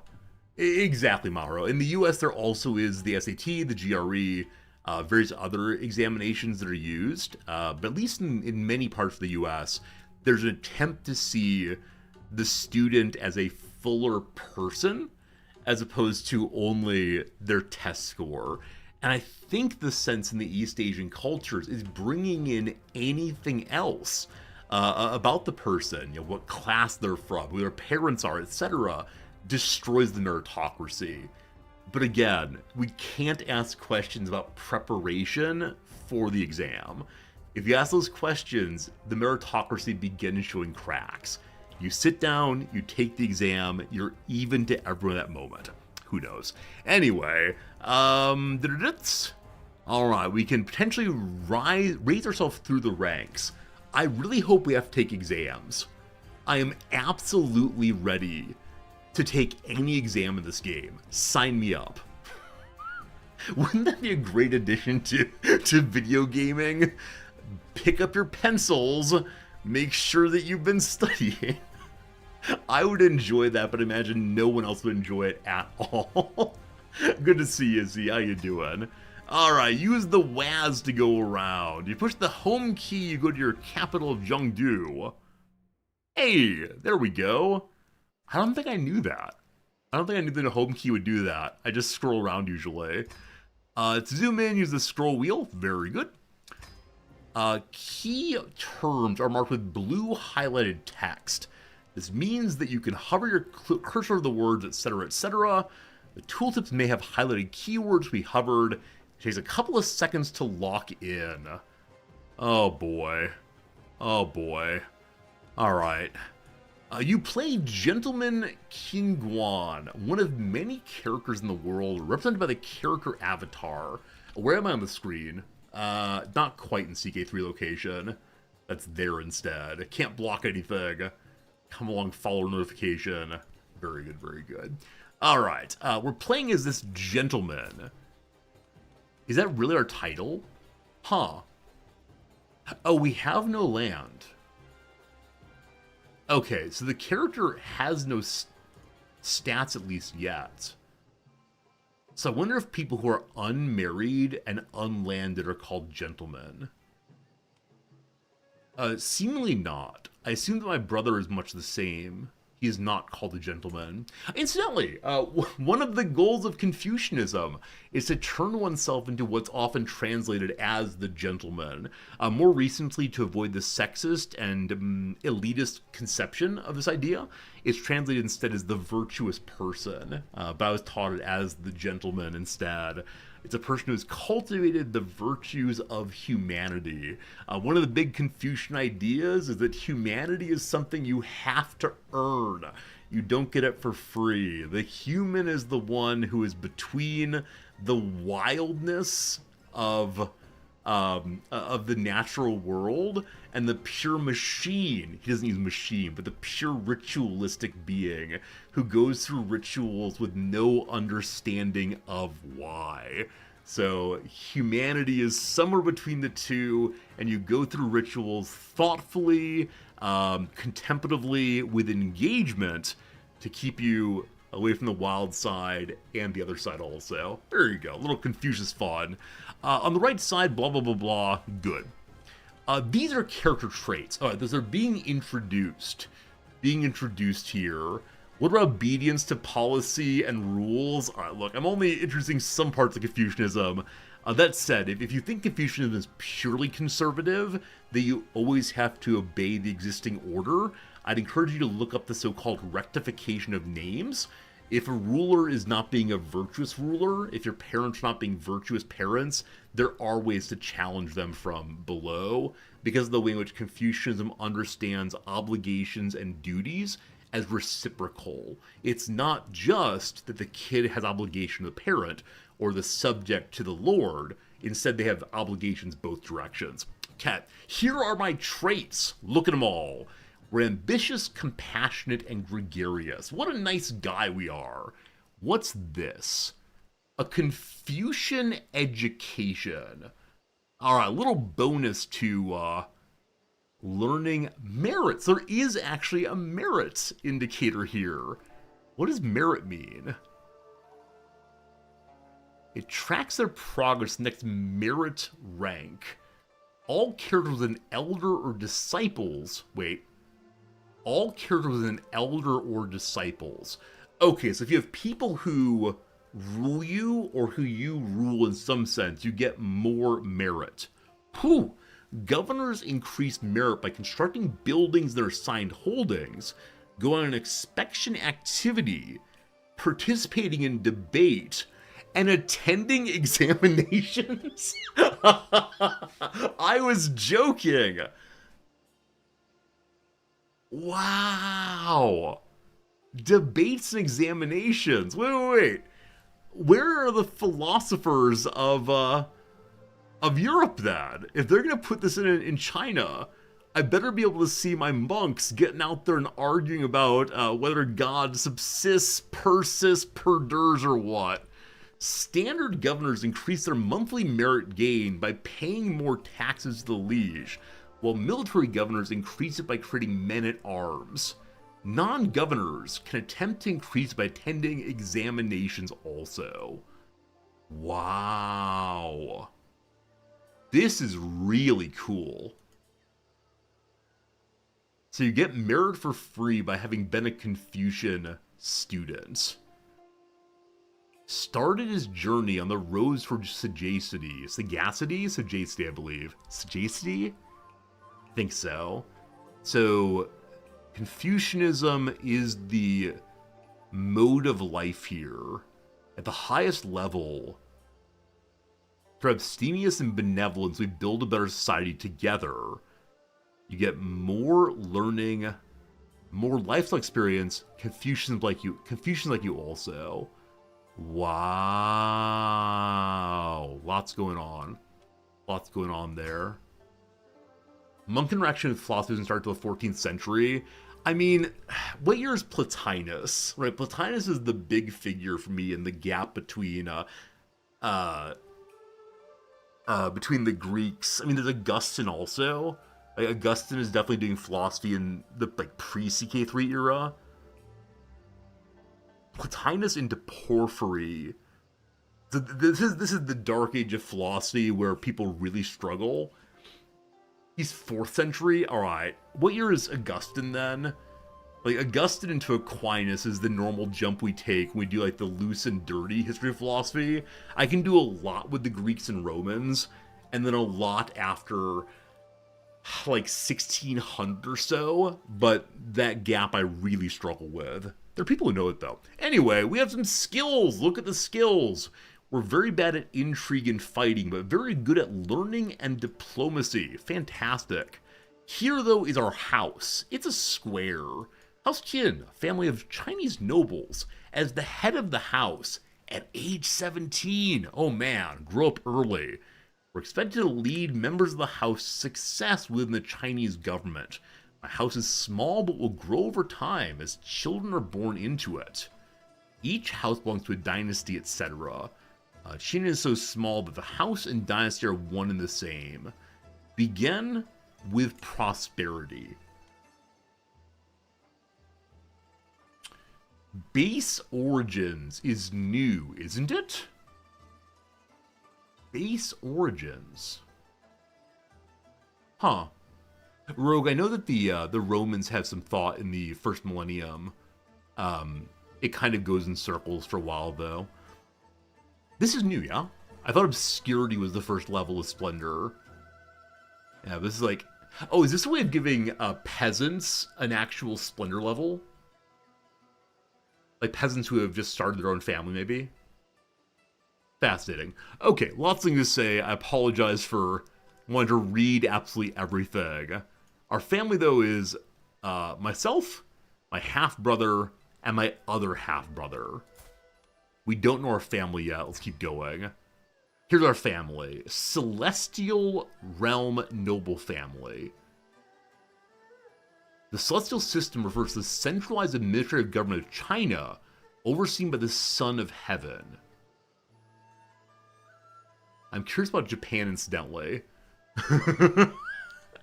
Alright, here's our realm. We're a humble gentleman without land. I mean, the realm is limited. To acquire land, you can seek to become a governor. More on that later. We have but a single title. My title is my family. We have an estate, and that is all. Could have been big in Japan, indeed. Alright, the family page pops up. We had a father of our family, a grandfather of our family. What is this thing?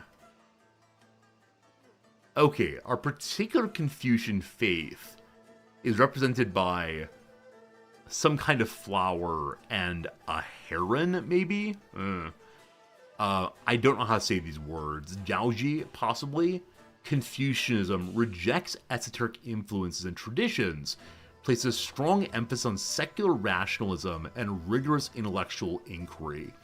This is something I had to learn that took some real intellectual work for me in my first Asian philosophy classes in grad school, actually. Until that point, I'd always been taught that Indian thought was just like weird Hindu mysticism.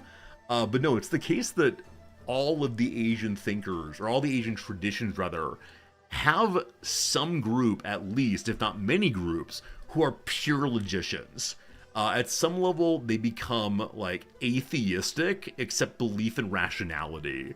And so I had a professor whose entire work was on these Indian logicians, and the way in which we have to understand them as being part of the tradition, but not in line with our terrible stereotypes about the tradition. It's fascinating stuff for me.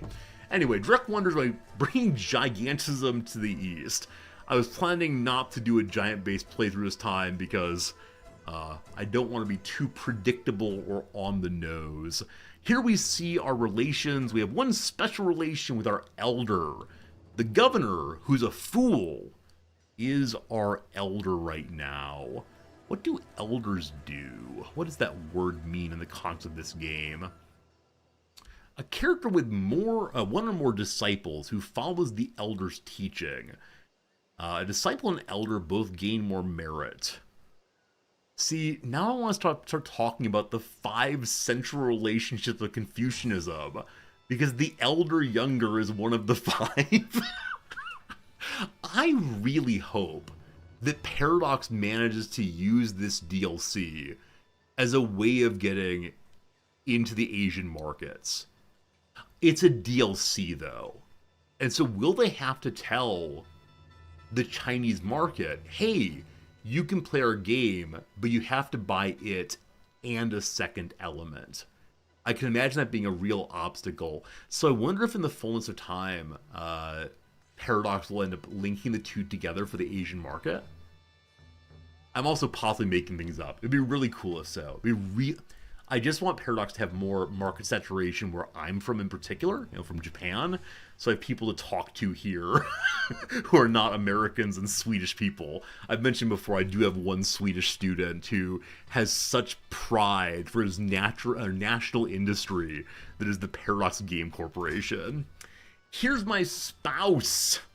Yeah, Maher, you're absolutely right that the Indian section's not so good. Now, my hope is that the care and attention that Paradox seem to have given to Chinese thought, at least thus far, will show up also when they do an India-specific DLC. Yeah, because I'm sure one's coming at some point. And again, if they're going to show this kind of care in China, India would be great too. There are a lot of people there.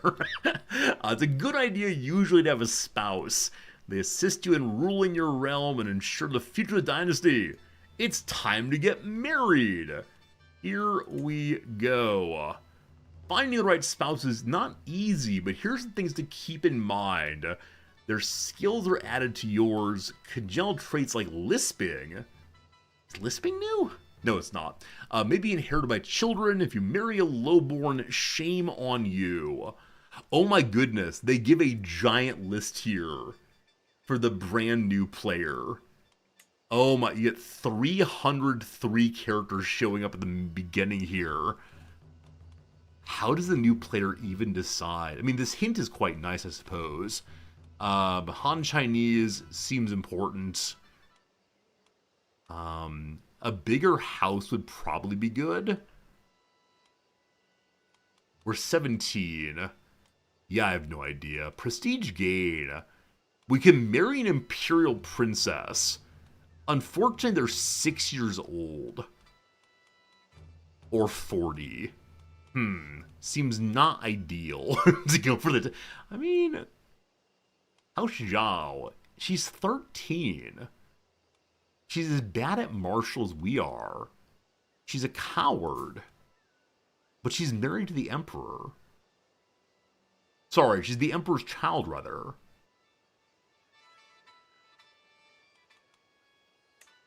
Hello, beautiful. What? Wait, get married. If I go for betrothal, is the tutorial gonna get very angry with me? Let's find out. Oh, I didn't break the tutorial, thank goodness. The Emperor Song. Is the Emperor Song, in fact? Or is Song merely internal power? No, Song is the whole darn thing. Yeah. It says, I gladly accept your betrothal proposition. You'll be betrothed to my daughter, Zhao Azu. Cool. Congratulations on getting married. If there are no other living members of your dynasty left after a character dies, you lose the game. Having a spouse can help you prevent this. Your liege is the son of heaven, the Emperor of China. One of the ways to interact with him is by right-clicking. They're encouraging me to go check out my liege. Hello. I can right-click him first and see what he does. Things like send him a poem, request his personal mentorship. The Emperor's got some problems. The Emperor's frail, melancholic, and possessed by a demon. Namely, mental illness runs in the family. Hopefully not through his daughter. Secretary Director is a new title name. That's a very awkward title name, but okay. Maybe you'd like to seduce your spouse. She's a child. Settle down, Epstein. Or educate your younger sibling. That's a good idea. Briefly, You're insane. I don't want him to look after me if I'm insane. That seems like a bad idea. We can find a new and better elder, perhaps, though. So, highest merit seemed like a good idea. Now, the intendant Wang Yuan is old and ailing. The Commandant Tang Ji is really good at intrigue, which we're not great at. I probably need to increase my learning most of all. This fellow's 77, but in good shape. He will accept. That said, my current governor, the fool, will be angry that I've changed elders. We have to find the one who is best for us. I think when I play CK3, I often do culturally focused voices for characters. I don't mind like doing my best Polish voice or my best French voice, but I think it feels terrible to do my best quote-unquote Chinese voice. Why is that? I don't know how to think about why that is. It definitely feels awful though. And like people will be amused if I do my French, but really, really upset if I do my Chinese. To the placable Qin Guan, your promising career has not gone unnoticed. My pleasure to guide you in your studies. Join the advancement movement. And we'll support you in the difficult endeavor. Situation participant group. All of the vassals of the hegemony of Song who wish to push the dynastic cycle towards advancement, dynastic cycle era. They devote themselves to enrichment of the Chinese core provinces by increasing development, completing great projects, discovering innovations, and gaining merits through the examinations. I'm curious what the other elements of the dynastic cycle are. Stable, unstable, or chaotic. You will recall that Confucius came forward in an era of chaos, the era of the warring states, to try to make things stable again. Very well. I will follow him. Here I go. Maybe I should educate my sibling. I'm not very smart, but I'll do all I can for you, my half-brother. Brother from the same father, apparently. Alright, educate the kiddo.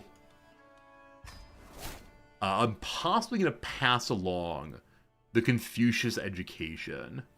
Okay. This DLC is huge and different. Muxwells, I agree. Kanga, I agree. It sure is something. Okay. Let's look at the bar at the top right.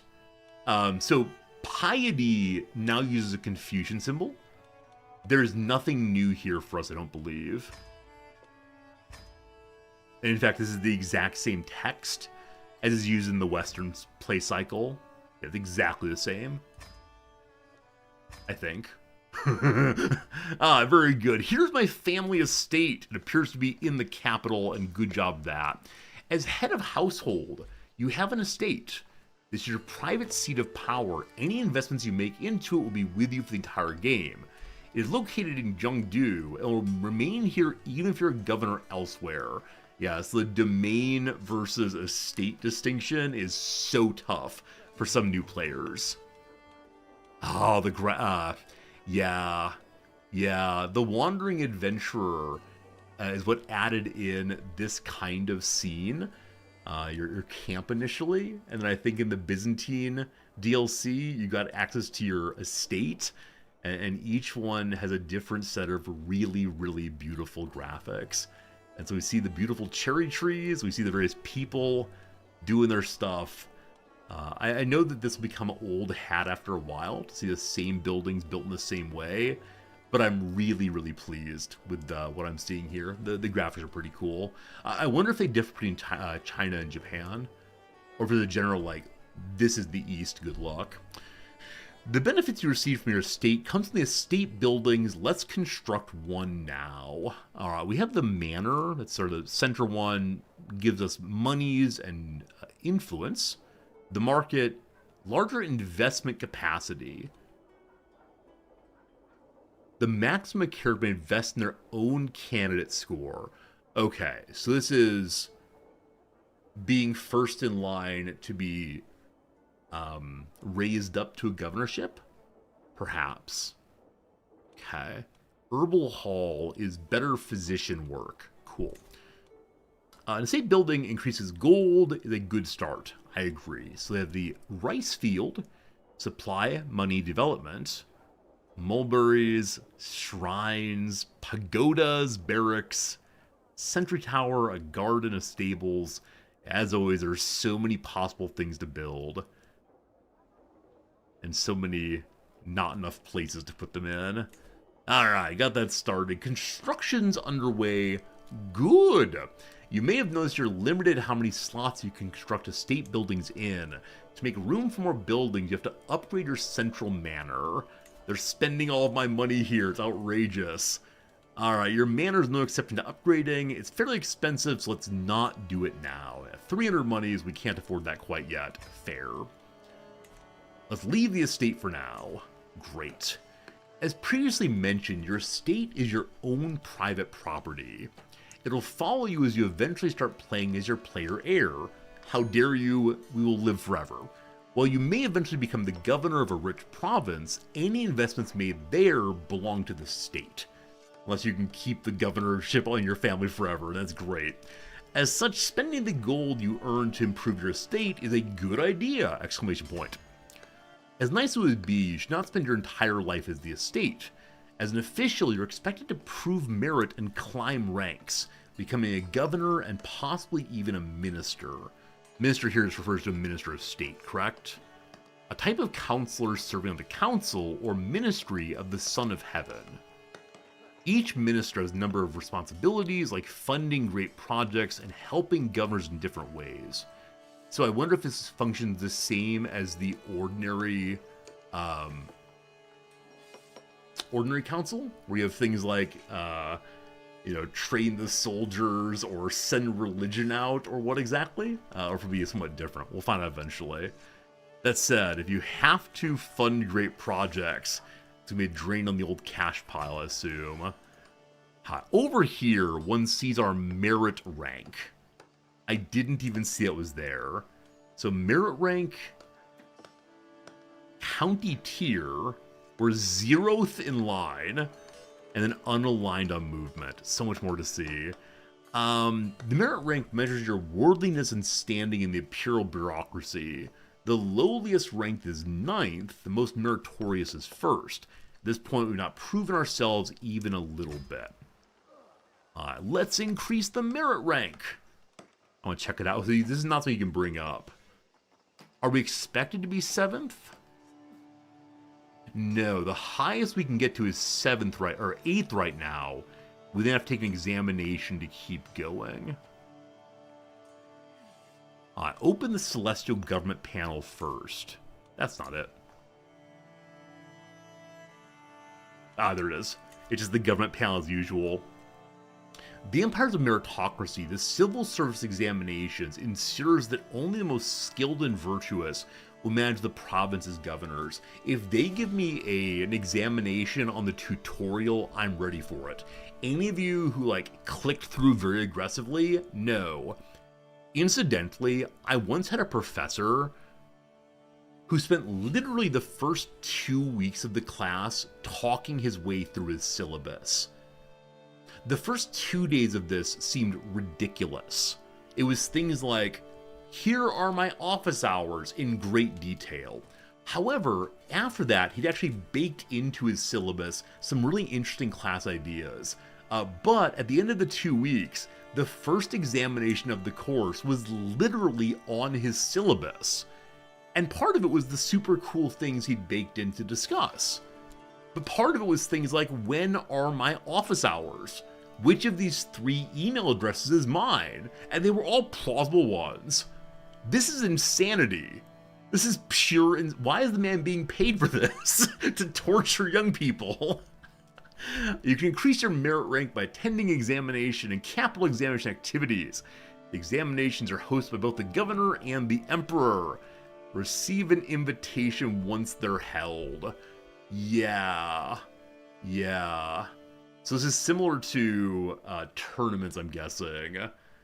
Did it count toward the grade? Oh, 100%. Yeah, it was a real examination. I think it was worth 10% of the final grade or something. It was a real bit.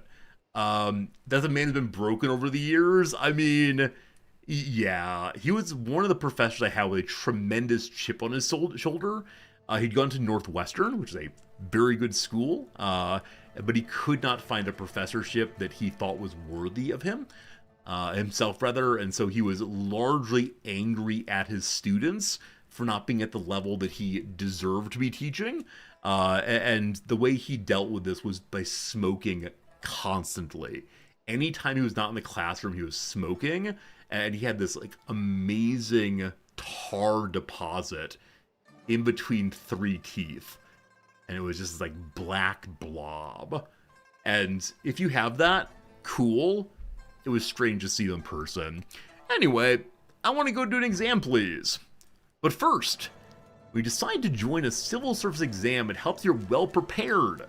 We can go study the Confucian classics as a decision. Choose your career path. Retire. Refuse appointments. Shape the dynastic cycle. Go talk to heaven. Huh. Go to Taoism. Write a book. Alright, there are a lot of new decisions. I wonder to what degree they will overlap with the standard decisions. Or is it really just profoundly different? Like, this could be similar to learn a language. Let's see. The Analects of Master Kong, the subtle writings of Mencius. Are we going to discuss Mencius now? Are we going to do some legalism on stream? The great rites and histories. Through study and discipline, I may glimpse the order of heaven and earth. Studying the Confucian classics is an excellent way to prepare yourself for examinations or to increase your chance of becoming a governor. As someone who enjoys learning, this is the perfect playthrough to start with today. It is a tutorial, of course. So if we study, it's a scheme on yourself. It better not be a scheme that uses intrigue. That's weird. Maybe the intrigue of knowing how to be a good note taker. I have no idea.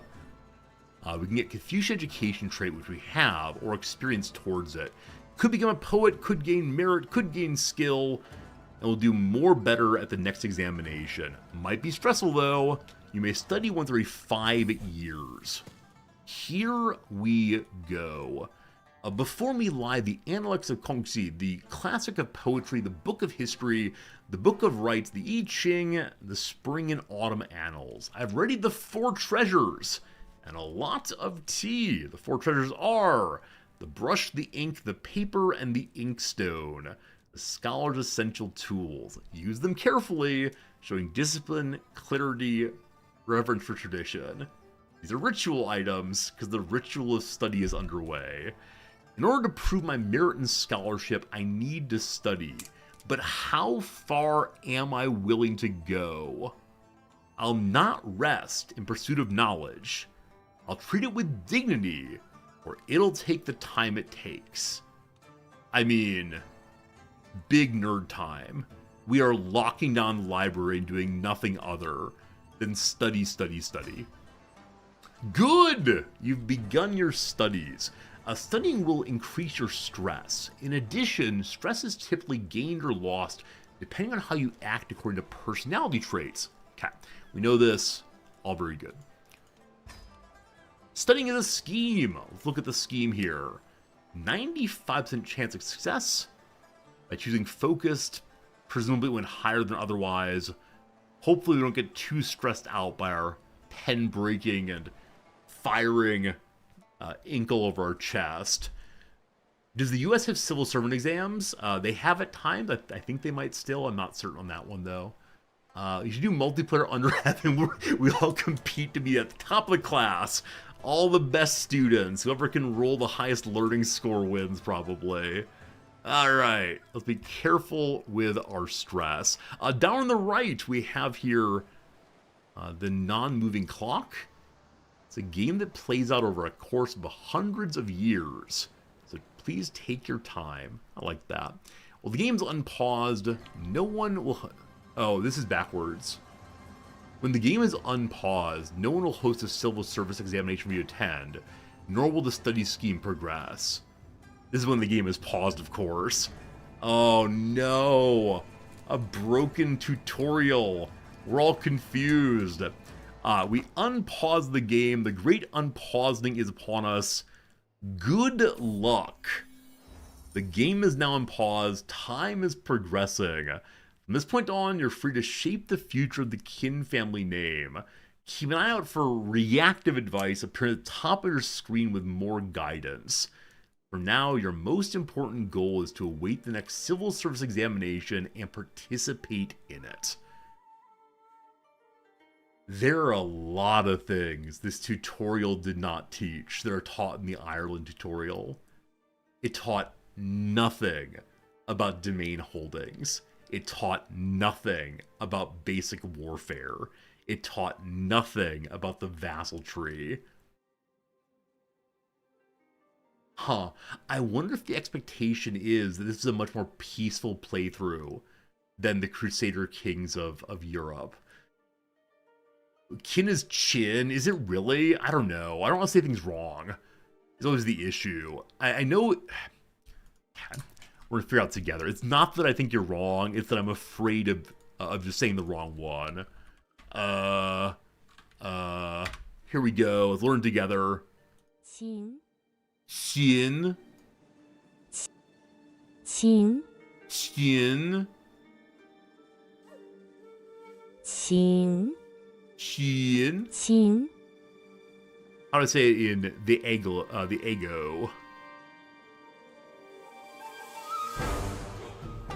Video. Today we will be focusing on a new word that you might find challenging or intriguing. So let's dive into today's word.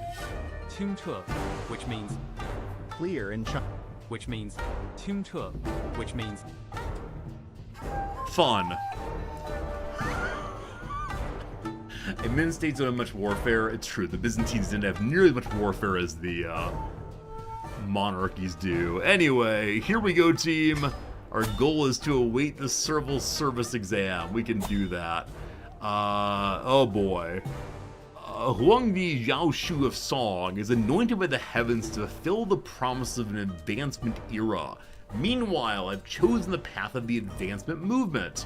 If you want to, you can have a neutral movement. Hey, Sanskrit guy, good seeing you. Q is always a playful CH sound, cool. I only learned recently that the roof of the mouth is called, what? The Palatine Crest or something? In the same way that you have the Palatinate of the Holy Roman Emperor. The roof of the mouth called Palatine. It's amazing. Anyway, sorry. Our goal is to share the beauty of art and knowledge. Cultivation of the mind and soul is a sure way to be graced by the heavens. The Zhao dynasty is currently on the same path. They'll bring prosperity and enlightenment to all under heaven. Let's keep it that way. All right. Hopefully no one challenges the emperor. Sounds good, sounds good. So I joined the advancement movement. I wonder what happens if one doesn't choose the advancement movement during the tutorial. You're not forced to do so. Here's what's going on. The current era is advancement. Okay, so this feels very similar to Vex. How's it going? Vex, thank you for the 600 bits. That's 100 more than usual. Thank you for the 100 lucky bits, my friend. I appreciate it a bunch. Thank you, thank you, thank you. Again, thank you so much. It's awesome of you. As I was saying, though, right, this feels very much like the situations of the Persian DLC and the Iberia DLC. I was always wondering, would they find a way to take situations outside of those limited war spaces? I guess a peace space instead. Alright, we're trying to improve ourselves by looking inward. China enters the era from an unstable era if enough catalysts trigger. Therefore, to reform China to the era from the expansion era, you must have tension first. So expansion, we look outward, then tension, which might return us over to expansion maybe, or possibly go inward. Fascinating. Also, we're the advancement movement. My personal movement power is 23. We see our movement leader there. The private secretary integrate title counselor task is easier. Okay, so they attempt to take titles that are not rightfully Chinese and make them Chinese. Merit trumps all. Bring me my cram school at once. All right. Are there different elements of the lifestyles? Does learning get something different? It doesn't seem to. It doesn't seem to. Now, there's certain elements of the militarism tree that are very... okay, very European sounding. Indeed, they do still sound very European. Fair enough. We're going learning. I'm sorry, it's like the lamest of all possible starts, but learning, becoming a scholar, doing what we're doing. Oh, that was actually the wrong choice, wasn't it? That was the wrong choice. I should have chosen the third one, which gives a bonus to piety also. Well, whatever. We got some learning points. Invitation to an exam. We were told this was the important thing, and now here we go. The governor of Wuxi wants to go to a local examination. Increase our Confucian education. We may not get there in time. Huh. Oh, so many more locations to explore. Oh my goodness. As many of you know, I love going through the European locations. But now there are a ton more over here. There's some in Japan also. Oh, wow. Oh, wow. Oh, poor Shikoku. My wife is from here, I've mentioned before. Poor Shikoku doesn't even have like an udon factory. Hey, Vex, you're welcome. I'm glad that you're enjoying different kinds of games. Alright. Does Kyoto have the early pre-Kyoto era? Wow. Currently Hokkaido has nothing either. Poor friends. Fascinating. Supposed to go over to... oh, it's already selected, of course. Sorry. So it takes 9 months to get there. We're currently going to be late by 22 days. I need a caravan master who goes fast like Sonic. The 19 at top, I believe, is the fastest. There's a 20, actually, who will give us no defense at all. I don't know how peaceful and kind these areas are. Okay, here's our road. So there's nothing hostile except for this, which is a hill problem. I have 33 money. I could possibly hire a hill guard, but I believe the 19 is off by 2 days. So I'm going to have to choose let's go faster throughout. If I go to the 20... I believe that brother will be angry with me. Will it give me... wrong direction. Will it give me 2 more days, though? Oh, I think we gotta choose the fastest possible options over and over again. Oh, man. A bunch of new court positions also. Erudite instructor. Anyone good for that position? This is only for children. This is the tutor character. It's not for adults, unfortunately. Tiger Brave Soldier. What great names these are. The Court Chronicler's tasked with dedicating the deeds of employer to paper. That seems good. Don't be too expensive, thank you. Okay. Is there a way to change our route to be faster? Like going through dangerous areas? No, this is as fast as possible, unfortunately. Dirk Iron Fist. Dirk, thank you for the very generous 2 years of subscribing. 24 months. Very, very cool of you. I've got to say, if we're late to our very first examination, this is the game making fun of us a little bit. Oh! I'm actually not even allowed to try.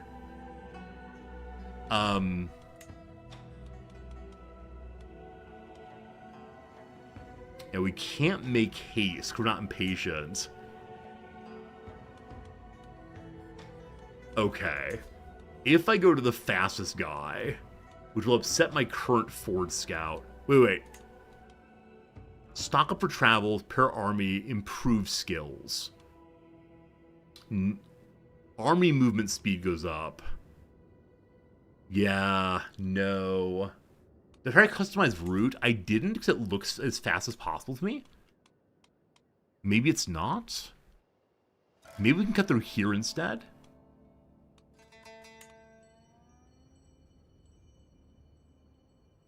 Yeah, still off by 2 days, unfortunately. Gotta cross there. What if I go here instead? Off by 3 days now. That's no good. Yeah, I believe it always calculates fastest route, unfortunately. Take the dangerous mountain path, like, straight this way. I think we'll be too far south if we try that. But I'm willing to give it a go and see. Yeah, now we're 5 days off. Alright. The last thing to try is super fast guy. It's only 1 point. I actually don't know how much this works.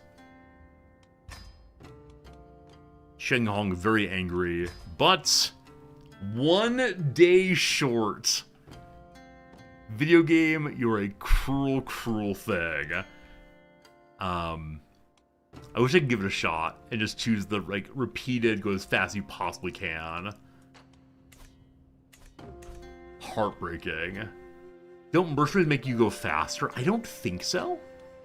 I might be wrong on that. I'm happy to check and see, but I'm nearly certain. We don't have anything that makes it go faster in mercenary. They do, you fool. Literally, mercenaries go faster. Thank you for knowing that. Thank you for being aware of that. I did not know that. Also, a poor tutorial player for the first time. So confused. Old Caravan Master, you want to get back involved? Welcome back. Alright, so we're going to get there well ahead of time now.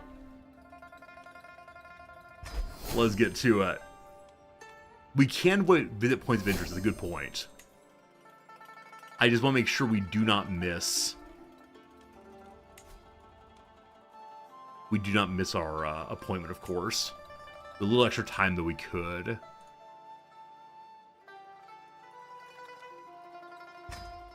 It doesn't show the updated time. Maybe not then. Maybe only on the way home we'll do that. Yeah, we're not going right past anything other than this one.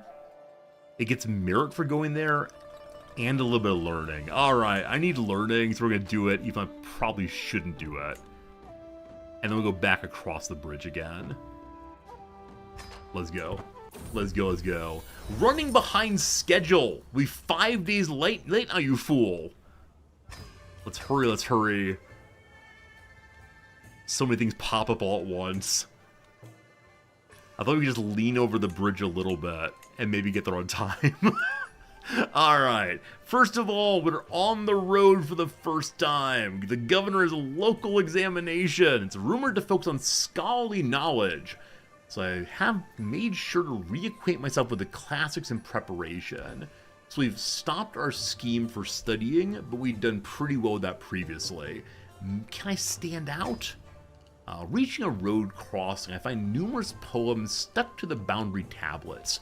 They seem to have been written by other travelers, some that mention places remote as Haotao. One poem in particular catches my eye. It details a particularly striking depiction of the countryside. It's clearly written by a masterful poet. We can try to glean insights from it. We'll be 5 days slower than we are right now. Do you show me anticipated arrival? All we know is 8 months. Wait, customize route? Does that give it to me? No. Once you start it, that's all you got. Alright, it's only 5 days. We managed to interpret the poem. What's it about? The countryside. I thought I removed that. Oh, we're definitely late now. Oh boy. Hopefully they wait for me. I was ready to offer an interpretation of the countryside. The countryside has no time for time. The countryside goes its own clock. Who shall follow the clock? Not the man of nature. Boom poetry. I can make a request. We can ask for something of our elder. Gold, candidate score, and things we can't get right now. No. I want my elder to like me. And then we can send the children to a children's examination. Oh, that's sweet. So depending on learning skill, the children might be able to pass the exam. Elder brother's a 10. Younger brother's a 5. Elder brother, you're going to go to the exam. It's a coin flip on whether they success. If they fail, they'll be very stressed out. I believe in you. He fails, you fool. How do I disinherit him, unfortunately? The trodden path. The procession ground to a halt a stone's throw away from Mancheng. I look over to see my courtier Yuan Baji dismounted and intently staring at something on the ground. The other entourage members have gathered around him. Yuan Baji looks as I approach. My lord, there's an ant path here. I may be a tad superstitious, but you should never cross an ant path. He pauses. My great-grandfather did. He never returned home. We hate the path so much. If we wait for him, we might become friends. No, I take over. I will probably get lost. We're not going to make it on time, are we? So maybe the first exam is, can you get to the place on time? If not, you're already a failure. Oh, no. It begins in 31 days. Our caravan master believes with her in... Is it 5 more months, or is it 5 months in total? It begins in 17 days. A snapped twig. There's a chill in the air, and my breath mists into small puffs as I traverse the orchards of Langzhou. The trees are seemingly cowering a bit in the cold, longing for some warmer days. Suddenly, a high-pitched shriek pierces the air. I quicken my step only to find a peasant child below a tree, in shambles and sobbing violently. It would seem that she made an attempt at climbing the tree, before slipping and falling to the ground. One of the bone pipes are protruding at a strange angle. The word are there should be is. They're there, or girls be girls. So we're compassionate, so we're expected to do this. She is soothed, gets huge health bonus. We've soothed the child, and that makes us more lovable in general. I don't know why they're there leads to her getting a health bonus. Her bone is still sticking out of her leg. Maybe the health bonus is she'll stop climbing trees. They're there. She is now dead. Very good. Please. 3 days. Lean forward faster. Oh, no. My caravan leader approached with a grim look. I'm sad to report we didn't make it in time, my gentlemen. Activity started today. We're simply not there for it. I'm relatively sure it was very hard to make it in time, and then my desire to stop and see something. Wait, who encouraged me to stop and see something? Can we ban them, please? My liege has passed the divine mandate law. Was the higher levels of... Well, maybe not.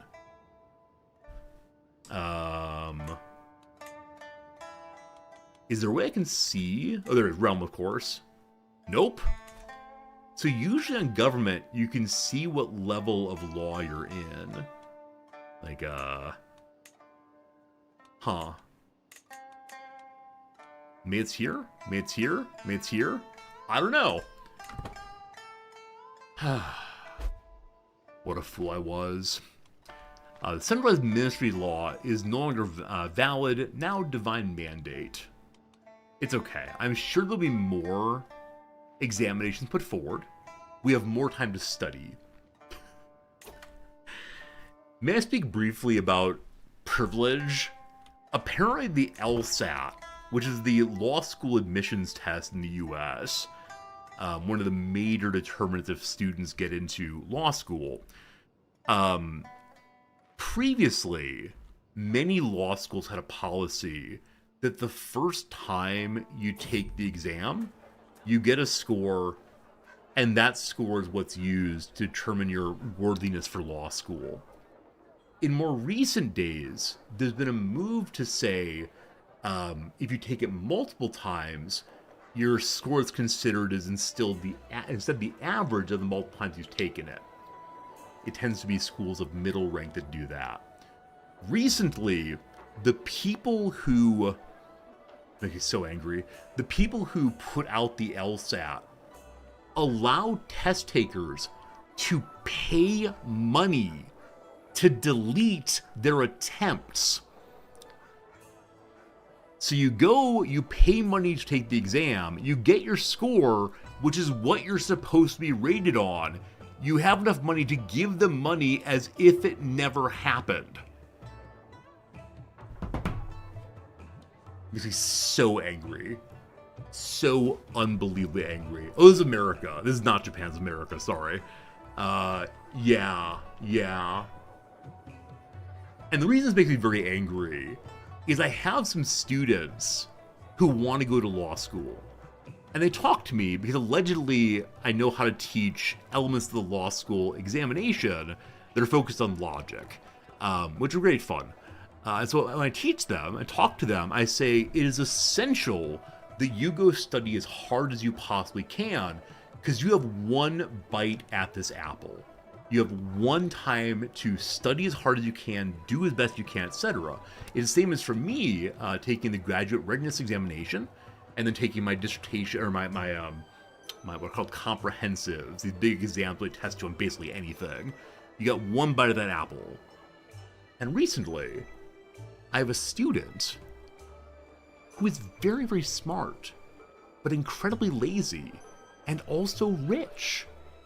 And he has made me so angry. Why should the exam be one bite? So on the one hand, I think that the exam is then a test of discipline and focus and so on, readying oneself for the exam. I don't necessarily mind the ability of the student in general to remove a bad exam score. Things happen. However, if you're allowed to spend money to remove it, and if you can't pay the money, you can't remove it, that's enraging to me. That seems so unfair in principle because it introduces non-meritocratic considerations to what's meant to be a meritocratic process. So unbelievably angry. Most law schools say jury now. I didn't know that actually. Yeah, Salty mentions the logic games are being removed. One of the best ways to think about logic games on the law school examination is by making maps, charts, and graphical representations. And so many students are taught the way to work through these games is by giving yourself a lot of help and taking the propositional and making it visual instead. A group of students who are unsighted, blind students, have successfully challenged the LSAT that this kind of learning is inaccessible to them, and so those kind of questions are in principle discriminatory. And so they've moved away from that kind of logical games. They still have logical reading sections where they ask you, what is this section about and what can you infer from it? It's no longer deductive logic, but instead inductive, which I think is more correct when it comes to law school. Anyway, I'm sorry for blathering on about things unrelated to the playthrough. Also, if you haven't heard me recommend it yet, Michael Sandel book on the Which one is this one? On the tyranny of merit. We recommend this book. I teach it most semesters. The Tyranny of Merit, What's Become of the Common Good. Go read this book. It'll help you understand the role of merit in many contemporary societies and how it is a story that is told by the successful to justify why other people are not successful. He's incredibly smart, incredibly thoughtful, and yeah, he tries to explain our current political moment in terms of merit being used as a cudgel or bludgeon against those who don't succeed in the various meritocratic games. Anyway, I'm sorry. No war but class war. Yeah, where's my red flag? Where's my Ushanka? Needed it at once. Passing through a back alley in Luan, I see a lonely child and her dog sitting in a corner behind a small wall. Here you go, Valor! It's very strange that the Chinese girl calls her dog Valor, but okay. She tells it as she hands it a small piece of bread, keeping none for herself. Looking at the two. The dog has been taken much better care of than its owner. The kid must be giving it everything she can find. Alright, here, take some food, child. We lose 2 money. Come, I will take care of you. Maybe? You know what, sure. Good guy, compassionate, resorty. We'll go ahead and take her along. Welcome, child. While we're wandering, now that we've wasted all of our time, not getting where we wanted to go, are there places to stop nearby? Not really. When we get back to our capital, we'll get the capital bonus for the first time. So there you go. Hey, Bellic, you're welcome. Glad to give book recommendations on basically any topic. I think all of Sandel's books, his popular ones, are really useful for framing issues at the very least. His book on justice gives a tremendous number of perspectives on what we've called the things we owe each other. His book that came out recently on, what's it called? It's a conversation between him and Thomas Piketty, the French economist, is really, really good also. It's like a back and forth discussion. Yeah, I mean, so it's all good. Anyway, a study, the elder influence. We gained a rank of merit for leaving and coming back. We got rid of our private secretary regent. Here is our studying. Your take on meritocracy is most people say they want society to run that way, but don't have the merit to do so. Yeah, so Sandel's basic story is most of us agree that the recent history of humanity has been a shift from aristocracy, in which you get what you deserve based on who you are and who you know. I'm born to the king, of course I get these things. I'm best friends with William the Conqueror, of course I get these things. So the movement from aristocracy to meritocracy, the story that says everyone should have equal access to the means of power through fair systems of comparison. And so meritocracy says it's not who you know, it's not where you're born into. You know, instead, it's what you do and who you are and who you develop as. APG, fair enough. And so he says, like, the standard story is we've dropped aristocracy, we're now a meritocracy. But our meritocracy turns out to have some issues. Namely, people who are born into wealthier families seem to win at the meritocracy over and over again. Oh no, why is that? And so he ends up arguing that what we found ourselves in is an aristocratic meritocracy, combining the worst of both systems. And so the ending of the book is very much the title. Can we find a way to returning to the idea of the common good that shifts away from the inheritance powers especially? One of his strong claims is that the financial inheritance idea and the fact that most schools, like elementary schools, are funded by local taxes are absolutely destroying any possibility of fixing this thing. Fascinating book. Sorry for spoilers. I shouldn't. The big twist you don't know yet. Here's a message from our elder. A scroll bearing the seal of your elder, intendant rather, Chen Guan, just arrived. My observer Zhang Judao, I have no idea, says, handing it to me. I believe it's good news. I carefully unfold the scroll. To my most benevolent disciple, your steady brush, upright heart, and enduring mind have not gone unnoticed. Word of your conduct has reached the clerks and magistrates. Your merit is known. Exactly, Bellic, exactly.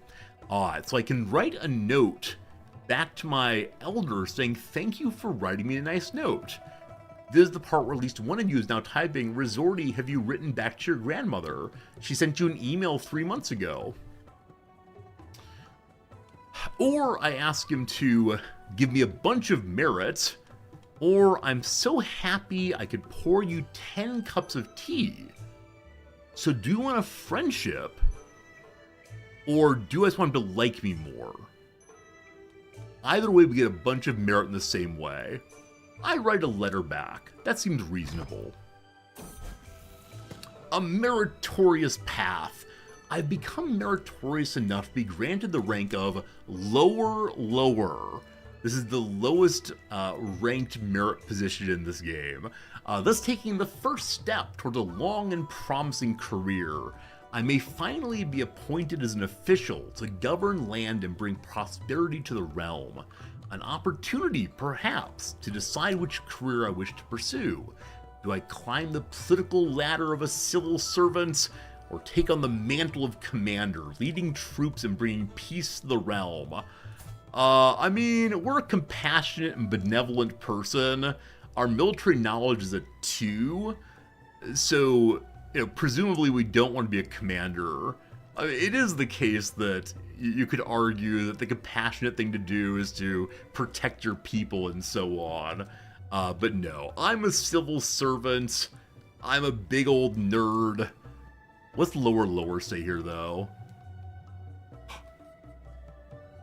They include Chinese characters. Friends, what's the word for Chinese characters? I know kanji. That's not Chinese, though. Huh. That's amazing. I'm delighted by the inclusion, even though at some level it confuses me. 9th rank, let's go. So I'm a civil servant, big old nerd time. It's called Hansi. Thank you. Thank you for knowing these things. You all are brilliant as always. What's this? A local examination. There have been 2 local examinations, and we've missed both of these. Let's look what it takes to be a governor. Only those with the highest merit rank will become governors. We are the lowest. Every time a governor leaves their post, someone else will automatically be appointed to fill the place. As such, by simply having a good merit rank, you'll be appointed governor eventually, given the law of your realm allows for it. So I'm a little bit surprised that in this game, gubernatorial positions are assigned solely by merit.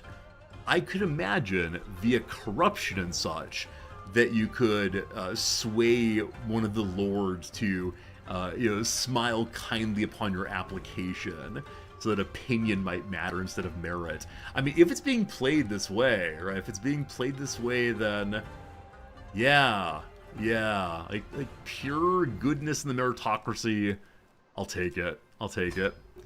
Let's look at how you and your house is progressing in the bureaucracy. It's not. Incidentally, improving the Great Wall is being planned. The Great Wall is being built. It stands as a testament to our predecessor's engineering skill and ingenuity in deterring potential invaders. Yet, as with everything else, time has taken its toll. The wall is in dire need of improvement. It needs to have one contribution. So, contributions are new to the game. Are they only in the Asia playthroughs, or are they also in the West? The idea of rulers working together on something really appeals to me. It's like a crusade, an infrastructure crusade. My friends, I must take my once-a-day AFK break. It's about 11 o'clock my time. We got 2 hours left. a quick little ad is coming your way, and then I'll return and we'll play more video games. I'm really enjoying learning this. It's made CK3 feel new again, in a way that the Wandering Nobles also made it feel new. So I'm enjoying myself. I hope you're enjoying watching and hanging out. Thanks for all the subscriptions today and the tips and so on. It's been a lot of fun. We'll see you again in 3 minutes, and thank you very much indeed.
Hello again. Very good to see you all, and thank you for hanging out with me as usual. I managed to make it back right on time. I want to say that was definitely not planned even a little bit. I just get lucky sometimes, I suppose. Anyway, let's get back to it. Continuing to learn what it is to be in a meritocratic situation. Totally new way of playing the game, and so we're going to learn briefly what it is to be a gubernatorial candidate. The word gubernatorial I really hate saying. It sounds like a candy made by Willy Wonka. The Gooberous Gumball, baby. Alright, so here are the current House members and their chance of getting any any position at all. So we're the 431st in line. I love that we keep detailed notes all the way that far down. And we see we're in 9th place overall. I know the bureaucracy is detailed, but very good. Each character's a merit rank. You can be a county at 9 or 8. Province at 7 to 6th. Circuit at 5th to 4th. And a minister at 3rd to 1st. Huh. The word circuit really surprises me. Yeah, I don't think of a circuit as being really anything governmental at all. I tend to think of it as, I mean, unfortunately, things involving computers. But circuit. Interesting they're using the word governor for each, every one of these, as opposed to distinguishing in some way on the word governor. Someone said on chat a bit ago that if you want to, you can have all the titles in Chinese instead. Well, like federal circuits. That's really smart. Federal circuits, the court circuits. You are absolutely right. I didn't think of that at all. Like a circuit court. What's the origin of that, friends? What's the origin of the idea of circuit being used for? Is it like circus? Is it like circle? Like an area? Huh. Huh. Well, merit rank is important. If two candidates have the same rank, one with the highest candidate score gets the province first. Okay, so candidate score is the place where you can be tricky. Probably to be more likely to be chosen than others. I see. Increasing candidate score means you won't have to wait as long to become governor. To increase the candidate score of a House member, you spend influence using influence career or start a promote scheme. Each completed civil service examination increases merit and unlocks higher merit ranks. Other House members will join you if you go to an examination and try to complete it also, I assume. Returning the examination you've completed has benefits beyond yourself. Okay, so if you've completed the local one, you can bring the kids along next time. Got it. If they're House members who are children, you send them to the children's examination instead. Child number 2 went to the examination. They failed also. Well, I can send them again in 3 years. Good luck, team. By ensuring you have better and better merit rank, by attending civil service examinations and governing the province well, you'll advance to the top of the bureaucracy. At the top of the hierarchy, you can be appointed as a minister, serving the Son of Heaven directly. The hard question, of course, is how do we become the one who has the mandate of heaven? I suspect it's a very difficult thing to do. That's probably not the goal of the playthrough. I mean, honestly, the goal of the playthrough is to just learn the new mechanics and stare at maps for a while. More knowledge gained. So our house is the 269th most righteous? No. Most what? Powerful. So family power, which is very similar to the Byzantine playthrough rankings. Aha, very good. Are we home? We made it back home, so I'd like to change my character to studying again. Well, I can't. No more studying allowed. So we need to return to just waiting.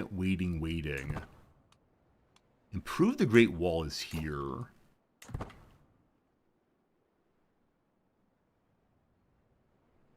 Huh.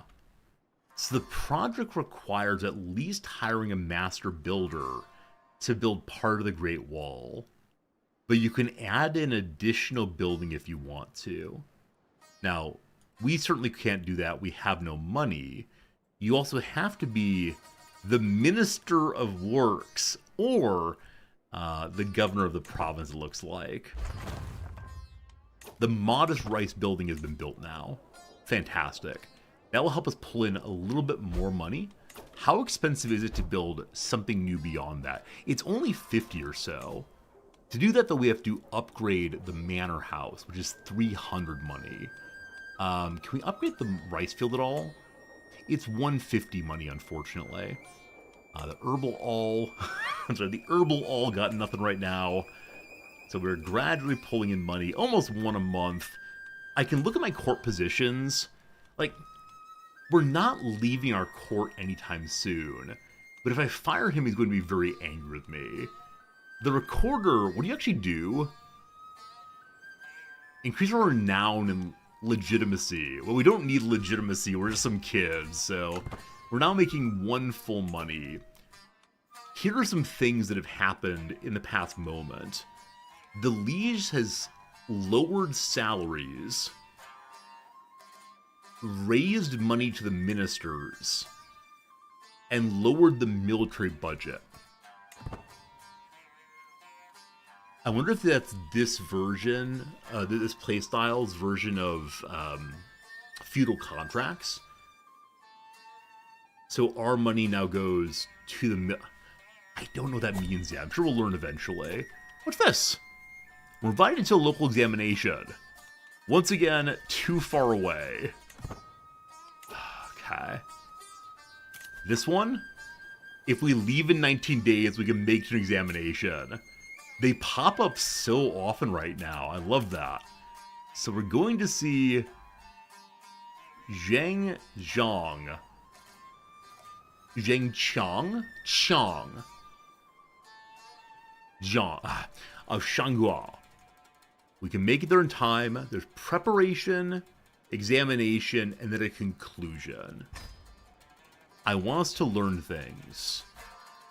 It is a big old hike that takes us through multiple locations. If I modify just slightly to go there, we'll still make it quite a few days ahead of time. So we have 15 plus 9 days to make it there safely. Let's go. Have I ever played any of the Romance of the Three Kingdoms game? Ben, I think I played one a very, very long time ago on maybe Sega, Genesis, but no, I haven't played any of the more recent ones. I know the Three Kingdoms stories vaguely, but not nearly as well as I wish I did. That's cool though. Hey Fresco, welcome back. What's my verdict on the expansion so far? So frankly, we're only playing the tutorial right now. There's a lot more to learn, but I'm enjoying myself. And I often say, if there are new mechanics, new ways to approach the game, it feels like a whole different game. Like if they released this as, you know, not CK3, but instead like standalone, like Samurai Emperor, CE1, I'd probably play it and say, oh wow, it's a whole different game. In the same way that when they introduced Wandering Nobles, I can understand that as a whole different game as well. So yeah, 2 thumbs up from me so far, absolutely. Hey, welcome in Jimbo. Right now we're just doing the tutorial, so we're trying to raise our merit level. We're trying to become a wise, sagacious person with many disciples who will speak the good word of whatever we believe in. Thus far we have no beliefs except for studying. Okay. I've noticed that my courtier Yuan Bazi avoids me more than usual. He's the one who wanted us to stop at an ant path, because ants had once killed his grandfather, or something equivalent. He always sits on the opposite side of the table when we're invited to feast, and consistently refuses my company while camping. We may not have the best of relationships, but that attitude's starting to tire me. Specifically when I overhear him defaming me, saying I'm a vile buffoon, and he'd be a better gentleman than me. The use of the gentleman title is so strange. You want to know how it is? I'll show you. So we can beat the dickens out of him. We can order the caravan master to do so. I can order him away, or I can ignore it. I will lose some prestige. It's a little sad that one doesn't gain anything for taking the high road out of this one, given our compassionate sense, and it seems pious to not cause an upset in this place. So we'll take the hit in prestige so we don't actually get hit in the face. Of the many things we can do, martiality is just not one of them. What's our personal combat anyway? I mean, it's a 10. It's average enough. Also, I'm still thinking in D&D terms.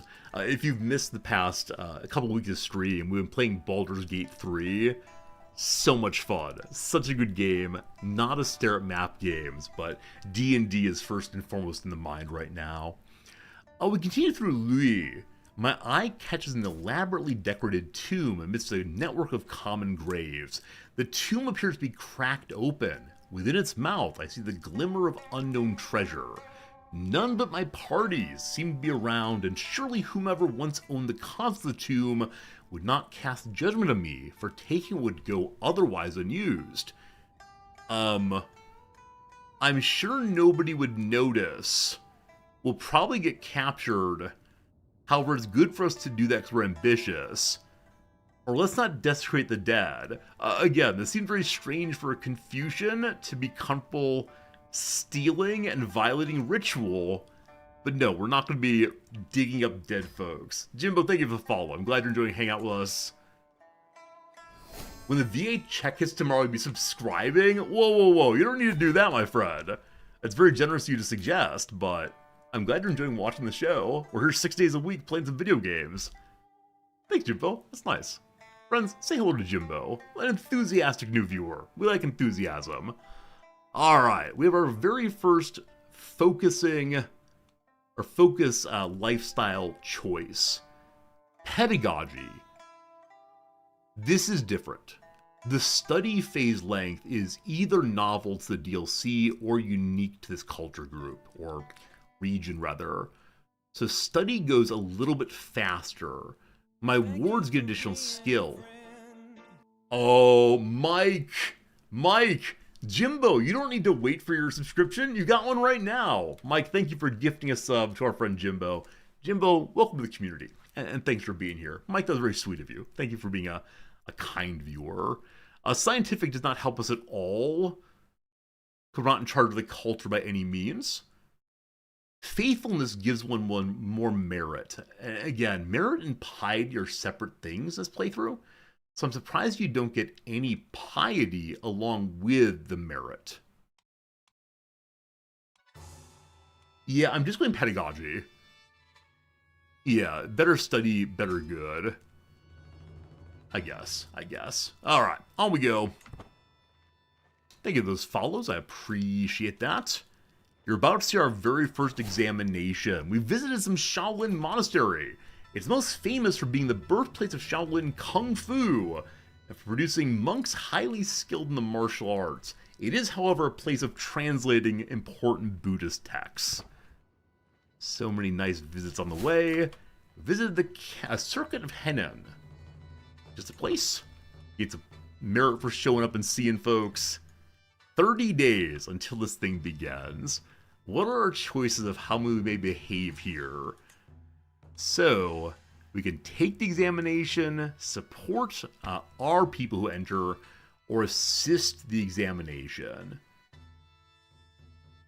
So we sit and take people's names, make sure they don't have any hidden devices on their person, make sure they actually look like their ID card and it's not someone else taking the examination.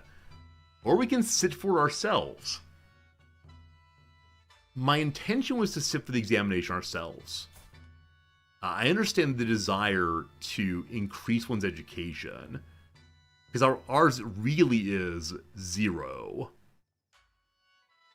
It doesn't seem that higher education points here, in our lifestyle of Confucianism, helps us take the examination. I don't quite know what does, but no, we are here to take the examination to show the local lords that we will do well. What kind of abacus can we take in? Have you all seen this? Have you all seen the way in which some students who are trained on abacuses can do ridiculous mental math while moving their fingers as if they were using an abacus? It is amazing. If you've not seen this yet, I encourage you to look it up. I know that Indian students, Chinese students, and Japanese students I've seen have some ability to do this, and it's absolutely insane to me. If you ask me, like, I mean, it just happened, right? It was like 9 plus 15. I was like, okay, well, that's like 25 minus 1. It's 24. Math is not a strong suit round here. However, hopefully asking questions and answering questions about Confucian thought is all we need to do. 6 days, 3 days. Here we go, team. Welcome to the examination. I enter the city of Shanzhou to find its streets swept and lavishly decorated for our arrival. People bow and utter hushed prayers of good fortune as we walk past, while gamblers lay their wagers in street corners. For a brief moment, I thought they were going to gamble on the examination. I mean, these days you can gamble on absolutely everything, including school stuff. It is so strange to me to see American school football teams and their stadia sponsored by gambling companies. Y'all need to fix that. Y'all need to fix that over there. Right? Some NBA people were just recently arrested for match fixing, right? This is crazy. When was Confucius? Confucius was in the years just around Plato and Socrates. There's a sense of something called the axiological age, the age of axiology, in which suddenly in different cultures, these big questions of order, both in the heavens and in ordinary human life, end up coming up. And so a number of cultures, more or less simultaneously, start asking big questions. Yeah, Plato and Confucius are roughly contemporaneous. Everywhere I turn, I see other exam entrants dressed in their finest silk gowns, departing with their courtesans to local taverns. Today, I found out how far I'm willing to go. We will not be spending time with courtesans. The only thing we will romance are our books. The UK has an even bigger gambling sponsorship problem. So, in principle, I'm opposed to gambling, except for opening magic packs. Hey! Other than that, in principle, I'm opposed to gambling. However, I want to distinguish between gambling in professional sports leagues versus gambling in college. Yeah, gambling money going into education, I really struggle with, for perhaps obvious reasons. And I know we can say things like, they're all adults, they can choose things, libertarianism go. But I've seen enough cases of gambling being absolutely destructive of people's lives, of fair play, etc., that I have this feeling that it needs to be highly regulated and taken quite seriously as other kinds of addictive behaviors might be. I don't know. This is just me. No romance is the bingo of the East. Eventually we'll have a wife. We are actually betrothed to one of the daughters of the emperor. In 1 year, after we've finished our studies, we will marry. For now, though, we don't have time for familial affairs, only for the affairs of the mind. I'll be successful no matter what. I get opportunities to cheat, or I want to prove myself the honorable way. I mean, obviously, exam score. We're expected to be number 44. Is there a cutoff? Determines how likely an entrant is to pass a civil service examination. Only the top 10 entrants may attempt the palace examination. Okay, so this is very similar to people who want to run the Boston Marathon, right? You have to you have to complete some other marathon that's officially sanctioned, that Boston accepts before you're allowed to go run the Boston Marathon, unless you're like a local to Boston, or if you're like a non-profit kind of person. But there you go. There's stories about Chinese men spend their entire lives taking the exam. This reminds me of that poor woman. She's East Asian, I can't remember which country though, who apparently took the driver's exam over and over and over again, multiple hundreds of times, I think, at least a very high number of times, and she finally passed it fairly recently. Do you know this story? It's absolutely true. The driving exam woman taking it many times, finally succeeding. What a story of stick-to-itness. Anyway, no cheating, obviously. And so while we're here, we can only choose take examination or help out. The city streets bustle with activity and preparation for our upcoming examination. Anticipation fills the air. I can't help but thrill alongside it. Prospective governors line up at the admissions hall to announce their arrival. Given the size of the queue, it appears I have time to wander the city before the assembly starts. I need someone to wait in line for me. Maybe I can hire a seat filler.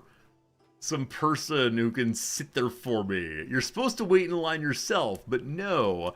Maybe I can output the work to someone else and pay them to do this. This is an example from Michael Sandel's book, The Moral Limits of Markets, What Money Can't Buy. Sandel points fingers at seat fillers and line holders as being a terrible, terrible sign of how we've made a market out of absolutely everything. Oh, today's all Sandel all the time, apparently. The NBA gambling scandal is about people with inside knowledge of player industries. Okay, so it wasn't that individual players were doing the shoeless Joe routine. He's innocent, I swear. So individual players weren't playing poorly in order to guarantee an outcome. A little different, Albert, you're absolutely right. Thank you for that. Okay, what should I do while I'm here? I can search the market for a scroll. 15 money, which is all of our cash, to gain a learning scroll. Let's go fight, or I have no time. I do wonder if we have no time, if we're able to then do some studying while standing in line. I've definitely done that. Right before my examinations, I had books with me all of the time. So I'd be, for example, hanging out with friends at parties. They would all be carrying on and drinking wildly and telling stories and playing Wonderwall on the guitar. And I'd be sitting in the corner reading Hume, hoping to understand it all before my exams later that week. That was crazy. Let's get a book. We bought a worn manuscript. A well-thumbed and annotated educational text titled Interpretations of Humanness, which something Confucius. We have our first item. Let's equip it straight away. There we go. One more learning point. Hope that helps as our examination is soon to begin. At the lodging house, I noticed another entrant at the table, looking solemn while anxiously biting his fingernails. Looking over, we lock eyes briefly and I initiate conversations. Greetings, I am gentleman Guan. Who might you be? His gaze wanders across the room as he replies. Wei, what of it? Okay, who dat? He's 39. He's a prefect. Wait. Oh, no. He reports to a prefect, though he himself is not one. He's also a physician. He's quite brave and wrathful. Seems like he's heading to a military career. Why are you here? I can ask if he's also nervous. We might become friends. Or just tell him to be fine. We burn off some stress. You know, let's make a friend. This will be very nice. My small talk falls flat. No friendship for me, I shouldn't have bothered. Hume, the man who proved you don't exist? That's not true. Hume is like pretty enthusiastic that we shouldn't deny basic facts of existence, I think. Like, what would it be to argue you don't exist? That would be to engage in self-refuting argumentation. I think you're joking, Des. I think you're joking, but yeah, I mean, it's interesting, like, bundling up properties, right? So the table is the bundle of hardness and woodness and all of their properties. It doesn't have substantial existence outside of its properties, but it has an existence. Anyway, everywhere I go, the chatter of scholarly debate follows. Two particularly heated voices rise above the crowd. I turn a corner to find Prefect Fu Ying and Qian Yu Jing, two notorious academic rivals locked into yet another fiery argument, namely who wrote the most distinguished study on what planet should be considered the most important. The Earth is the most important because we are here. Go humans go, boo aliens. The prefix Fuying catches my eye and asks, which text do you prefer? I could say I prefer Fuying. I don't know which planet's most important to him. Or Quying. Or I enjoy both of them. I find their ideas interesting. The worst of all possible words for describing how you feel something. Interesting. So I need to choose a side here. Okay. You're a 7 in learning. You're a 5 in learning. What do you mean? They're notorious. I mean, maybe they're academic rivals, and people show up to their debates to mock them. Who's more meritorious? To whom should we bow the knee? Bend the knee, sorry. I had no idea. Eeny, meeny, miny, mo. The one that I'm close to right now. The top one. Done. We made a choice. Kind of arbitrarily. Hey, Seaman, good seeing you. You can do the Ireland playthrough. It's amazing that when you restart the game... Whoops, we're not running, sorry. When you restart the game, it resets the tutorial now. And so one gets the choice of, do you want to go play Ireland, or do you want to play the new China start? It is pretty funny. I actually considered doing an Ireland start today just to get groans. I sit perched over the books, frantically scouring page after page in an effort to memorize all the letters I possibly can for the upcoming examination. A slight throb in my forehead makes me aware of just how much. I'm squinting in the dimly lit room. I get up to dab my neck with water to alleviate the mental exertion. We're currently at 37 stress. So just a while longer, we gain an advantage on our exam. Exam advantage improves the chance of various actions during a civil service examination, like answering questions and demonstrating skills. Is this actually going to be like a tournament? It's like the boxing and horse riding, and we'll get really cool graphics that show if we win or lose. Will I hear a voice call out, "Test your might"? We study hard. Exam advantage of 1. It'll probably keep climbing. Incidentally, we've gained an inspiration of some sort. I have 2 money, so there's no way I can help him realize his inspiration, certainly. I jolt awake. Did I fall asleep at my desk? Touching my cheek, I feel an indent left on the skin from the book I've rested my head on. I turn on to face the examiner, whose footsteps rouse me from slumber. A faint smile curls his lips. Do not fret, young man. Your diligent efforts have not gone unnoticed, and in time your studiousness will be rewarded. To think my late nights and long hours spent reading have been recognized, it's fulfilling. Should I walk around the library saying things like this? Is it time for the Resorty Wise Sage saga? Or arc? Where I reported to you every day what weird stuff I said to students in the library? I have noticed your study. I will pay close attention to you in the coming days. Yes. Your expectations will be met. We gain high expectations. We promise to uphold praise from their elders and all the attention that comes to it. More stress, but also more experience. I need a handheld accessory to point with.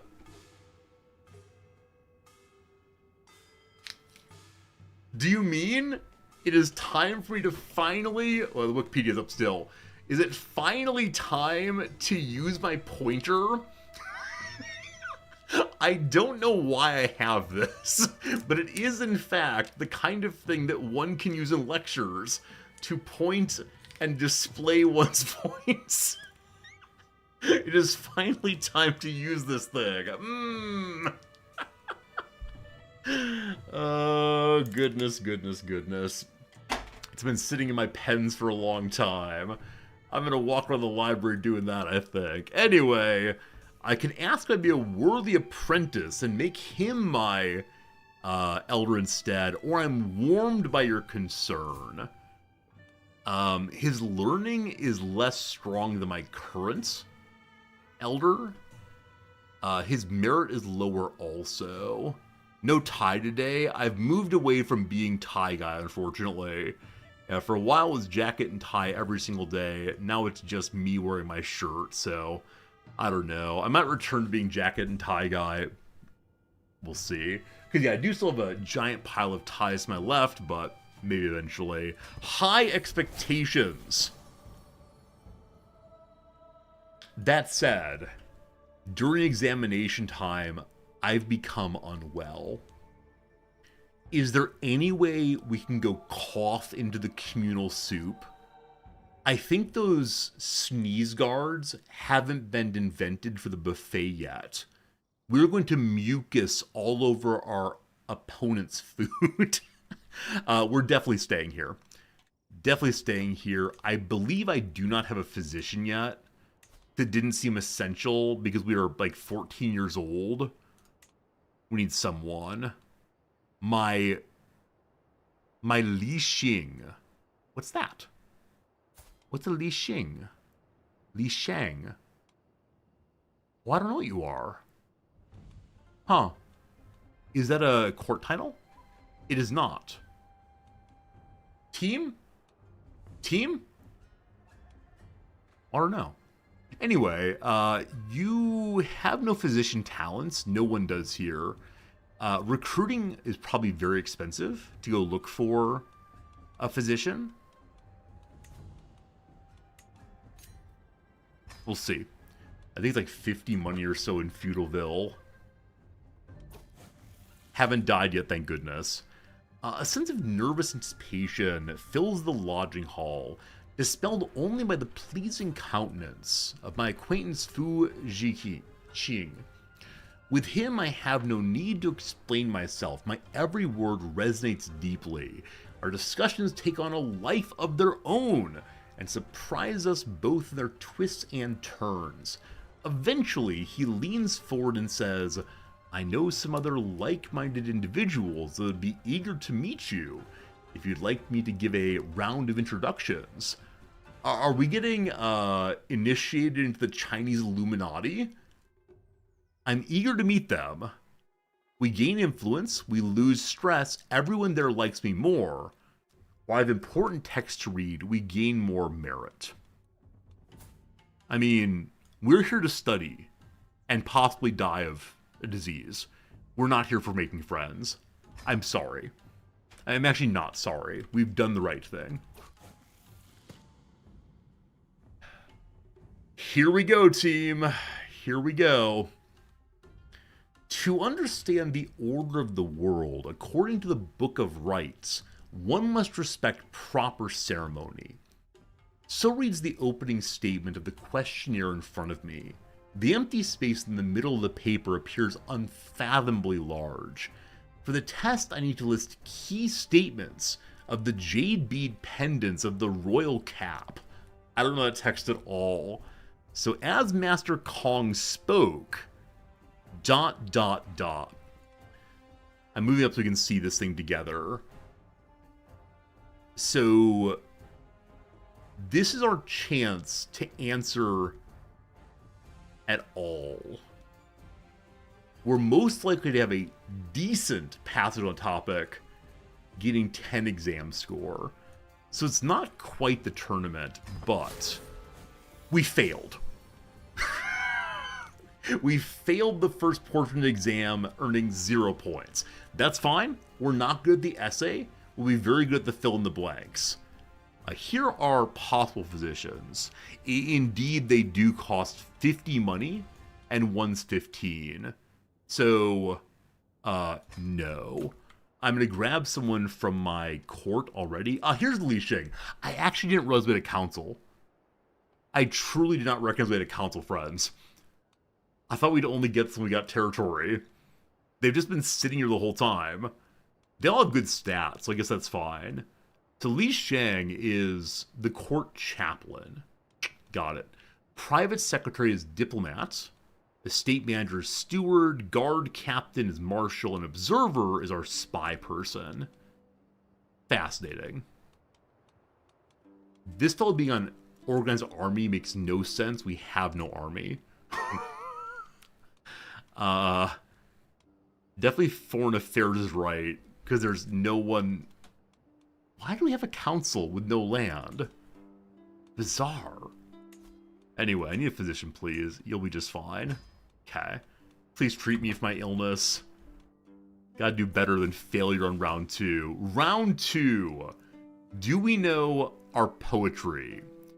Entrants gathered at the examination booths. Where am I? Wait, who am I? I'm in 44th place in the exams, despite my absolutely terrible response. The entrants gathered examination booths. I take my place among them. Despite our number, it's quiet except for the rustling of leaves, stirred by the soft breeze. Incense burns at a nearby altar, bringing me a modicum of peace. We're to write poetry in 4-line competitions. Oh, our score is 44. Ah, Pharaoh, good call. So the person in first place is 79. I'm a 44. Is this top 10? 1, 2, 3, 4, 5, 6, 7, 8. Yeah, so these people pass, and I don't as of right now. Hey, Chatters472, I thank you for the raid. How's it going? What were you playing today? Welcome, welcome in. And, yeah, it's good seeing you. Seriously good seeing you. Alright. I know what to write. Apparently we're a poet already. And so we can examine our score by 20 by writing a 4-line composition. Or I try to paint and might go poorly. This stream is doing very well. I thank you for asking. It's really nice of you. Welcome, chatters. Hopefully we're playing some CK also. Doing CK also, the DLC is so much fun. Alright, 4-line composition. Sitting here, I know just what to write. Outside, our beautiful sun shines so bright. It is the case today I am tested, but don't you worry, merit in me will be vested. Exam score goes up. Hopefully other people taking the test have failed. 64 points. Wow. The people in top score, though, are over 100 now. Okay, a 19-year-old is showing me up. Brutal. I then hunkered down in a seat, trying to collect myself for the upcoming essay. I'm asked to address the following topic. If an officer opens a sealed document without proper authorization, how should they be disciplined? They should be given 100 envelopes and made to seal each of them using only the water of their tongue. They will do this within 2 minutes' time, and every cut on their tongue will be a reminder to never open other people's mail. The punishment should be death. Where's my brush? How'd we do? Decent! Decent enough! Glorious. What does decent do for us this day? Show me more. 74, we're in the top 10! We're in the top 10! Hey! Hey, 7 days till it's over! The bell chimes, signaling the local examination has ended. Its results have been published. Although Chung Kong seized my spot at the very top of the list, I still passed the provincial examination with a glorious score of 74. Hey, that rhymes. That's good. What a day to remember. Alright. So we had a whole bundle of merit. 7 experience for talking about Confucianism. And we get 2 higher possible merit ranks. We can now get up to rank 5, I believe. Maybe 6. What a good day. What a good day. We didn't die. Yeah, it feels very similar to tournaments then. It's kind of fun. Okay, while we're here, I'd like to go hit a couple other special locations. So let's head out. Let's head out to Liquan, Zhongji. Oops. I'll mark each one individually. With that, we'll hit the 3 on the way back. And then lastly, to Nanyang. They want me to go through a hostile area there, so we'll add instead these down here. And this one here. Wait. No, these are out of order. Sorry? Instead, we want to go here. And then here. We're never returning home. Our life is now on the road. Well, I missed one. Don't wait up for me, Mom. I'll be back real soon. Alright, this is going to take us some days. Got some days to go. That's fine, though. We'll learn some nice stuff on the way.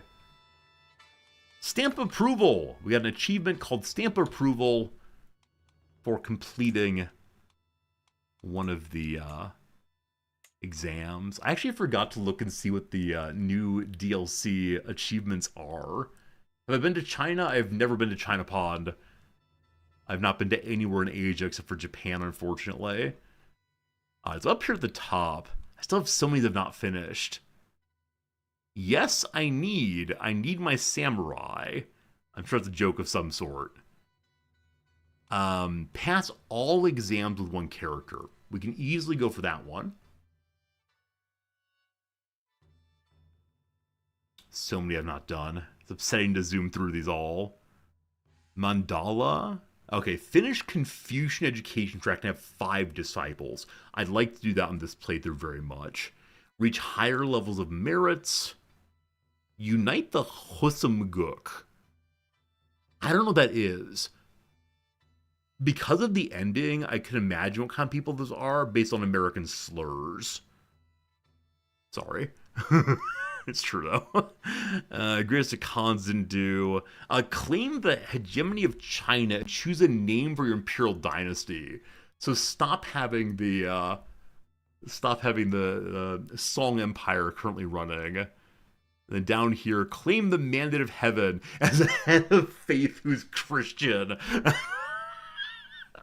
So become the equivalent to the Pope and go take over China. That is insanity fun. That's a really, really good time. We do enjoy the very silly top achievements. They're always a good time. We visited a mausoleum.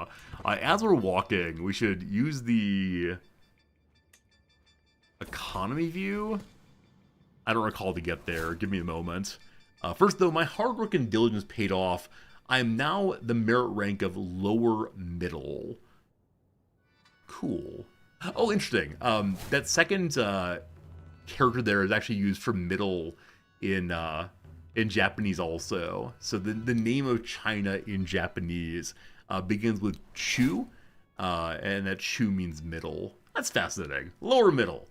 I may begin my career in earnest, leaving behind the lower positions of an official and opening the door to more important positions. Once an opening's available, of course. I can do better. Even higher ambitions. More merit, more stress gain. I just now noticed we're at 92 out of 100. 92 out of 100 stress. Let's take a brief break, or things might get kind of rocky kind of quickly. Hello. Strongman is here. Why is Strongman wearing his hair still? He's the mighty snail warrior. When we pass through the market of Shangjin, we hear a loud yell and stumble into an ongoing tussle between 2 men, tightly observed by a group of people. The crowd cheers profusely as one of them is swept off his feet, face planted solemnly in the dirt, thus concluding the match. Who's next? The man yells into the crowd. His eyes land on our group. At my side, Hu Yanju snorts in response to the challenge. Alright, the 13 fighting. Big boy here's a... A 21. What's his mark mean? Wait, why is he wearing a red shirt in the mark, but no shirt here? Oh, this mark must be something that's just wrong with him. I don't know about that mark there. Okay, so I can go in personally and certainly die. I can order my friend in, or let's be cowards and run away. Yeah, let's be cowards and run away, we're fine. Red shirt stat, don't get it. Of travels to come, journeying through Yongjing, I passed by a peculiar-looking tant, splayed open with yet more peculiar-looking occupant inside. Come in, oh mighty gentlemen. I can tell you have many miles to go, and I can offer you a reading of your future for a modest price. Tell me my future for $5 dues. Maybe a good omen, maybe not. We can invite him along, or I don't care. He's a 35, he has a 20 in learning, and is a wise man. Alright, come along, boss. We're happy to recruit anyone at this point. As we get past all of these special locations, I will pull them up so that we're able to read about the different locations in China. I don't know it all. I look forward to it very, very much. Okay, more learning, more good. Because we're ill, part of me wants to go whole of body right away. We're very young though, so we should be fine. There's a slight argument in favor of going to diplomacy at some point soon, because our wife's about to marry us. She'll become an adult soon, and anything to increase fertility might be good, but we'll see. Let's go ahead and do... which these actually help me right now. Literati, we love. Unfortunate to get the higher learning via merit, one first has to go through things that will not help us immediately. That's okay. They'll help us once we eventually have our own land. Someday. A man of unusual skills. We've now traveled together for a while. That's not true. This man's been with us for literally a day and a half. There's something weird about him. He ends up in curious conversation with those around him. He's curious how much a witch and a duck each way. He comes close to heresy with some of his thoughts, often questioning what the rest of us take for granted, and yet I cannot help but feel he's right with a lot of opinions. We can ask to learn more about what he knows, with a 70% chance of being a wise man also, or just glad he's here. Let's go ahead and use all possible methods to find knowledge. We become a wise man also. Please don't die. We're still wandering on home, I believe. Where's my character? There he is. He's working his way along. There's one more nice place to visit. I want to go to the economy view. Development view? Is that right? No, economy is the one I need. Hello? Hello? Wait, there it is. Economy and buildings. We found it. And we can see all the places we visited already. Mining settlement also up here. Yeah, we've already hit that. I missed a Grand Temple, it looks like. But that's okay. We're no longer ill. I see the sunshine. I slept well. No coughing. I'm glad to be in good shape once more. What did we actually visit this time out? Well, first, this man with a glaive. What a cool looking weapon that is. An imposing man is standing on the road ahead of us. I'm Shu Yi of Bianzhou. I bested dozens of men in combat, and honestly, all the fights were dull. So here I am, on the road, looking for someone better than me, someone I can learn from. So we have the same level of personal combat. If you can best me in combat, I'll become a valuable and loyal servant. And so on this day, I demand to meet one of you in a fair fight. So I can say, no, don't care, and trample him. We have a 50-50 on can we beat him, or we can send a champion out who has a 6% chance of beating him. Go Yuan! Hey, there we go. We now have another person on our team. So how many knights are we allowed to have at this level of nothingness? military champions. Not allowed to have any of them in, unfortunately. But just people hanging out and spending all of our money right now. Alright, long after night is settled, I find myself laughing, telling stories and drinking with the guard captain Huang Jing, my estate manager Zhang Yan, and my caravan master Cheng Hong. Those of you who have seen other streamers play this DLC, how are they handling the names in languages that they do not know?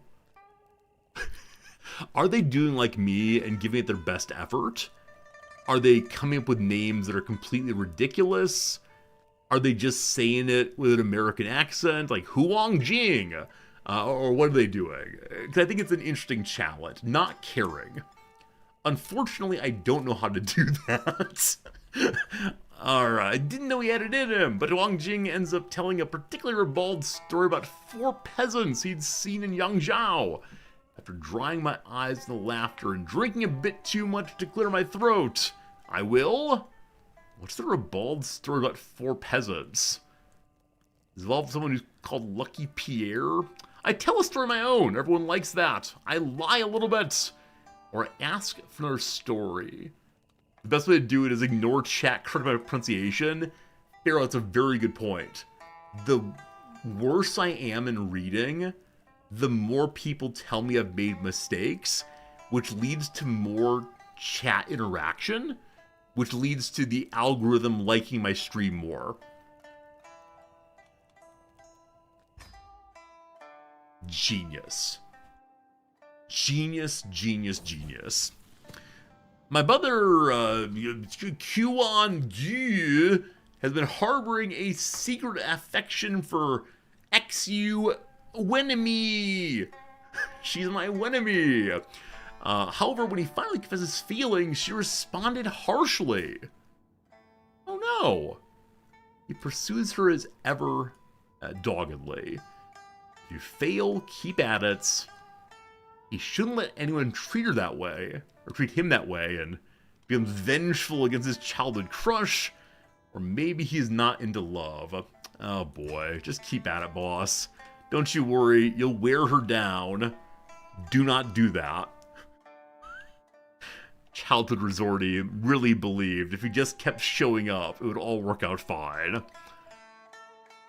Oh, poor Child Resorty. Maybe some other day. We're back home again in Indiana. It is time for us to now read a little bit about the places we've gone. So here is the Kaifeng Imperial Palace. The Imperial Palace in Kaifeng was built when the Song Dynasty established its capital in the city. So that's the currently ruling dynasty. I'm guessing they moved away at some point. A strong and efficient government ruled within the walls, ensuring the city and the realm at large will prosper. This is not the capital anymore, I'm fairly sure. Yeah? Okay, he holds it. It is the capital. I apologize for not knowing that. Next up, the Shaolin Monastery we already read about, Kung Fu and such. I know Kung Fu. The Dushan Mining Settlement, one of the 4 great jades of China. Dushan has been a jade mining location since the Han Dynasty. Different from other types of jade, both in that it has a richer color, which is also often more mixed than for other types. I wonder if the money here, the 3 a month, is the same bonus that one gets for holding the various gold mines in Africa and the mine on Corsica and so on. I have no idea. Over here is the Lantian Mining Settlement. The hills of Lantian have been a source of high-quality jade for 1,000 years. The pale stone, historically carved into imperial seals and celebrated by Tang poets, is valued not for its abundance, but for distinctive beauty and status. So the same bonuses, maybe the same all the way through. So here we get colored jade, here we get clearer jade. The Giant Wild Goose Pagoda. I'm sorry, what? Giant Wild Goose Pagoda. Show me what you got. Okay, I have to say, for the name, I'm more than a little bit disappointed. I really wanted the thing to be carved as a goose, or have a goose statue on it. Tell me why it's called this then, please. had 5 stories, holds sutras of the Buddha, massive earthquake, no good. There's a small Wild Goose Pagoda nearby. It looks very similar. Here we go. It was renamed the Wild Goose Pagoda. Why? The origin of the name, the most widely accepted theory, is it comes from a legend of burying a wild goose and building a pagoda. You can't call this a legend and then just say the punchline. And unfortunately, the source for this thing is in Chinese, so I can't even read it. Alright, we're gonna spend a moment here. The ad break's about to run, team. Don't worry, you won't miss any gameplay. You'll just miss a man trying to understand various Chinese knowledge.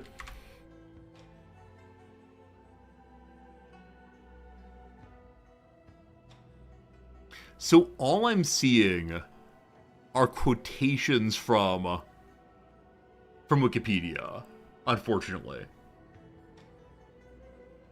Okay, how about I just look for burying a wild goose? Because if there are no references at all beyond Wikipedia, it might be like just pure shenanigans. Okay, we're gonna do a serious business search now.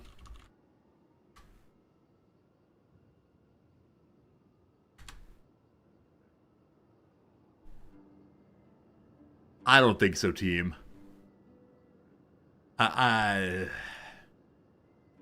Yeah. Yeah, I'll do it without quotation marks if we get anything. I'll add the word China. I guess Pagoda would do it also.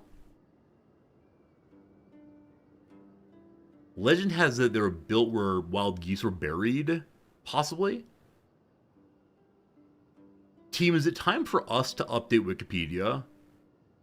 Is it time for us to like go find the resource that they're quoting and ask one of my colleagues who reads Chinese to read it for me? The Final Stage Resorty streams. This is no longer a gameplay stream. This is purely a fixing Wikipedia stream. Is this a wild goose chase, by the way? That's the real question here. I promise I'll get back to the gaming soon. If you're rolling your eyes, don't worry. I am too. This is all a bit, I swear.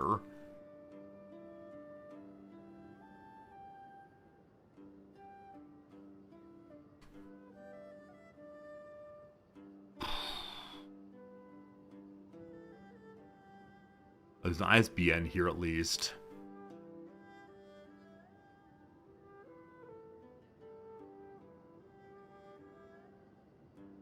The ISBN is not pulling anything up. Okay. It's referenced on Wikipedia. This is the book, though. It was published in 1924. What's that thing called? Isn't there a website where you can look up the nearest location of a book to where you are?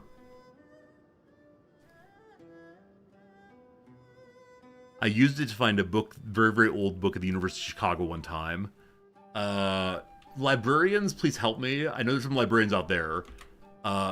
Book, academic, library, nearest me. I can't type. What's it called?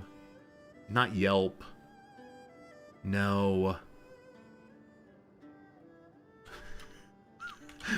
Sorry. Book finder. Is it? It's not LibJad.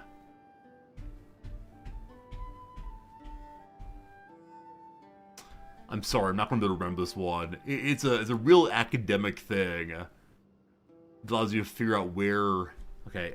Finding academic library with book. This might be what I need. World Cat. There we go. It's called World Cat. All right, all right, all right. No cookies, thank you. Find me this book, please.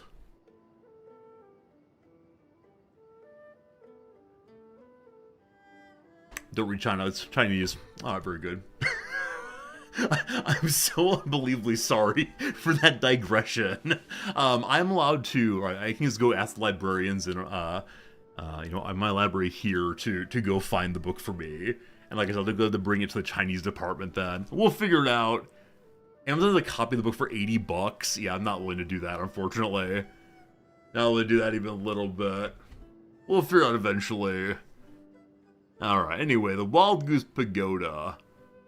The Qinling Mausoleum is primarily the tomb of Emperor Gaozong and Empress Wu Zetian, though several other members of the Li family is buried here as well. Swedes? The burial mound is protected by a rectangular wall. Those of you who know Swedish, when you learn English, do you have trouble with number of verbs? Is, are, for example. Certainly people in Japanese do. Japanese does not have number in its formulations. So when you ask for pen, they might be asking for one pen or a pile of pens. It's all contextual. Is Swedish that way also, or do you distinguish on number? Because it feels like the Swedish writer having trouble here. Anyway, marketplace, city of perpetual peace, bustling with trade though. Essential stop for all the commerce in and out of China. Cool. Some mountain temples that are sacred to Taoism.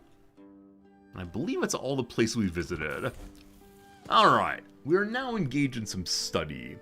Before I can govern the land, I must first govern my desk.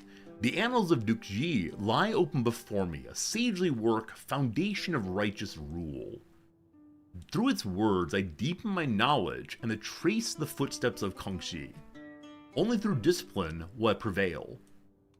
I comb the text for hidden truths, maybe gaining 10 experience points but burning out on stress. 3 cups of tea, no sleep till the last page, or wisdom comes to he who is patient. I mean, a tier 1 mental break is not the worst thing in the world.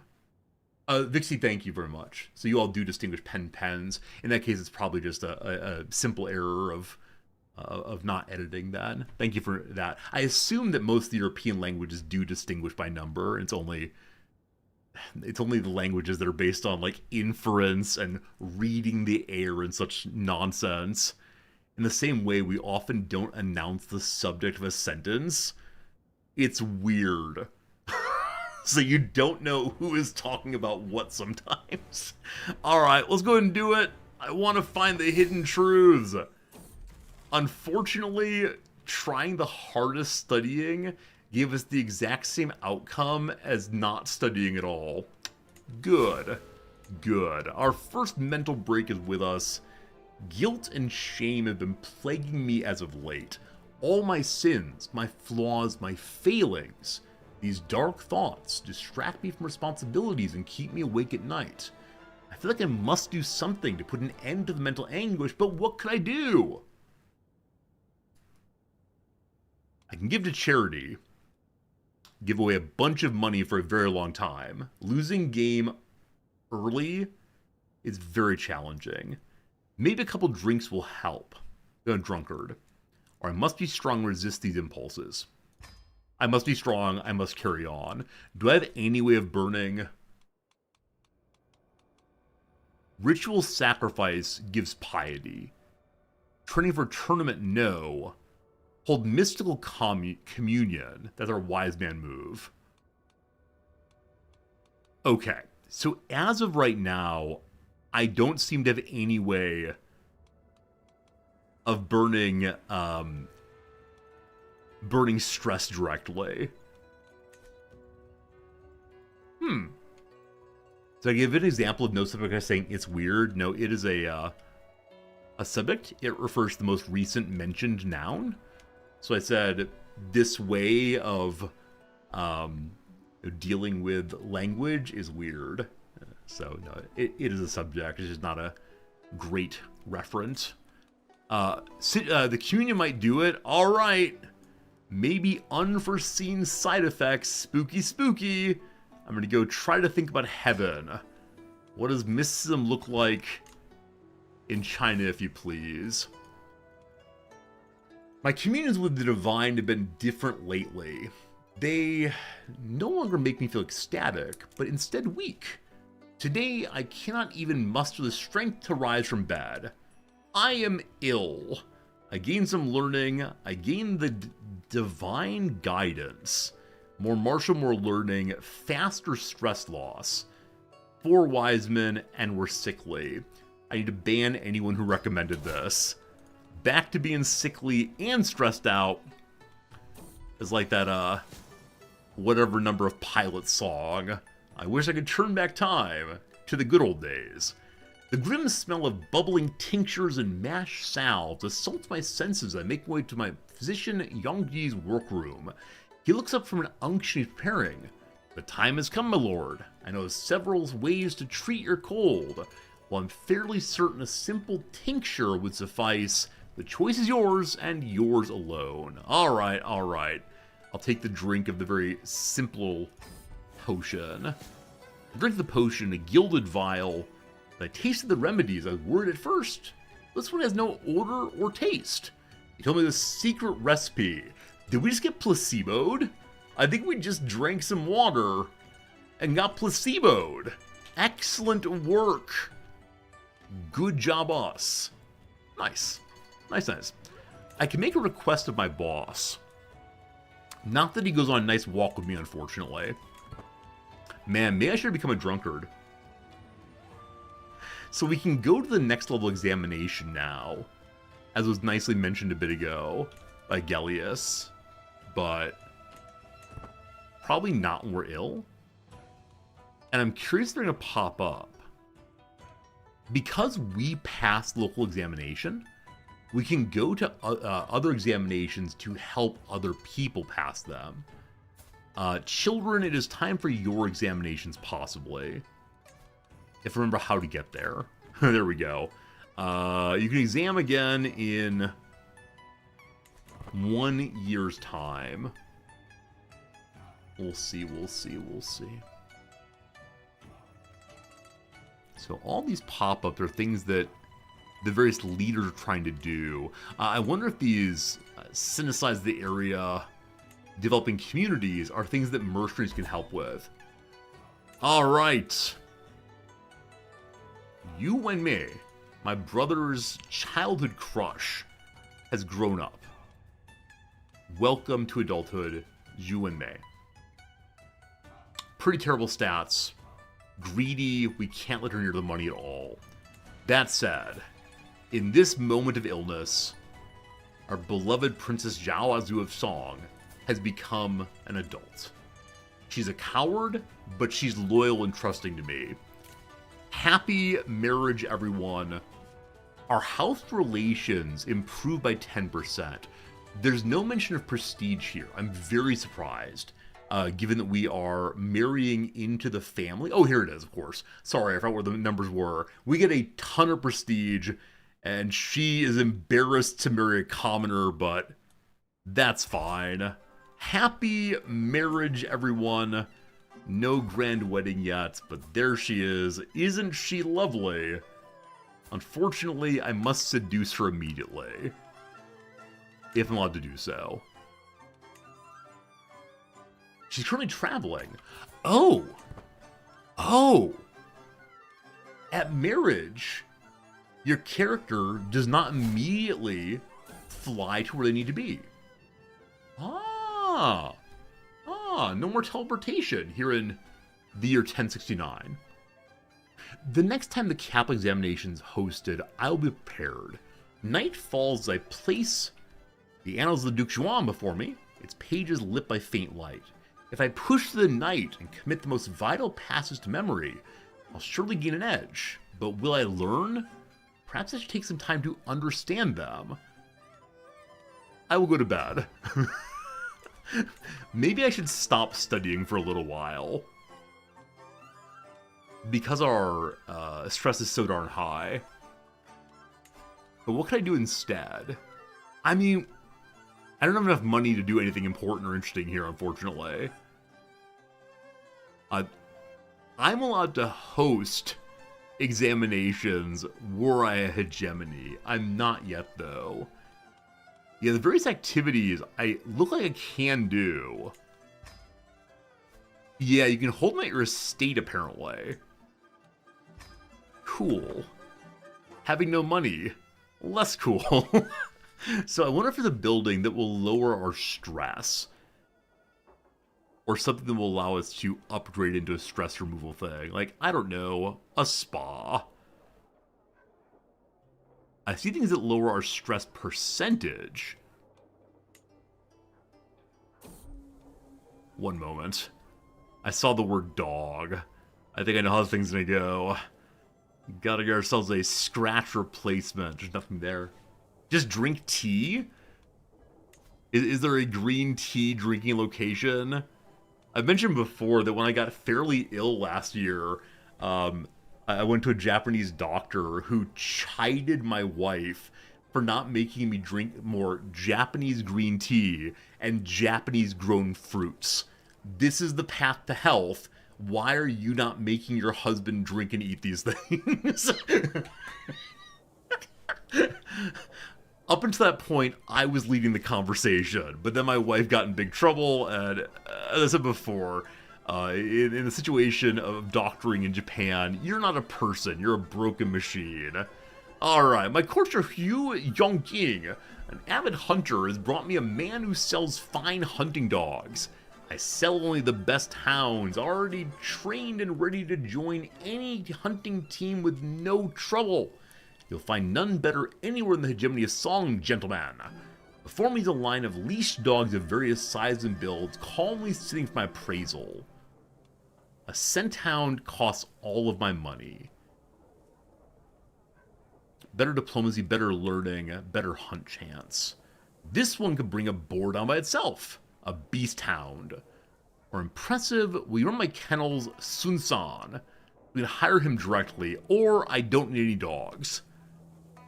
Because the scent hound gives learning, I want to buy him, but I need to save money right now. So no dog, I'm sorry. You saw an upgrade of a tea house or tea room. It gives a decision to hang out and drink some tea. There's so many things to build, unfortunately. Is in the herbal hall, maybe? Hot baths. No decision, though. Huh. Is it a full new okay, the full tea garden building. I need to have 300 money to open this, correct? No! I have an open slot already. So if I can get to 50 money, I can get a tea garden that will reduce my stress. How do we get to 50 money? From whom may I steal right now? Also, we're number 8th in terms of our meritocratic rise. My wife spends a significant amount of time traveling the realm with her honor guard. There are many matters she can settle on my behalf. The military presence and the military presence she brings is a firm reminder of my right to rule.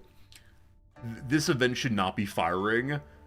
I have no right to rule. I'm just some guy hanging out reading books. My lady and I stand in defense of the realm. Or make sure people grovel. We stand in defense of our house, thank you. We're one of these strange people. If you're one of these people, I apologize, but one of these strange people who has signs that say, by crossing this line, you're no longer a stranger, you're instead a target. No trespassing. Any trespass will be considered a violation of my property rights, and I'll start shooting. I don't get it, friends. I don't get it. Yeah, like I said, if you're one of those folks, we see the world in very different ways, unfortunately. But that's us. We are currently marching on the estate, ordering one and all to recognize our authority, clearly.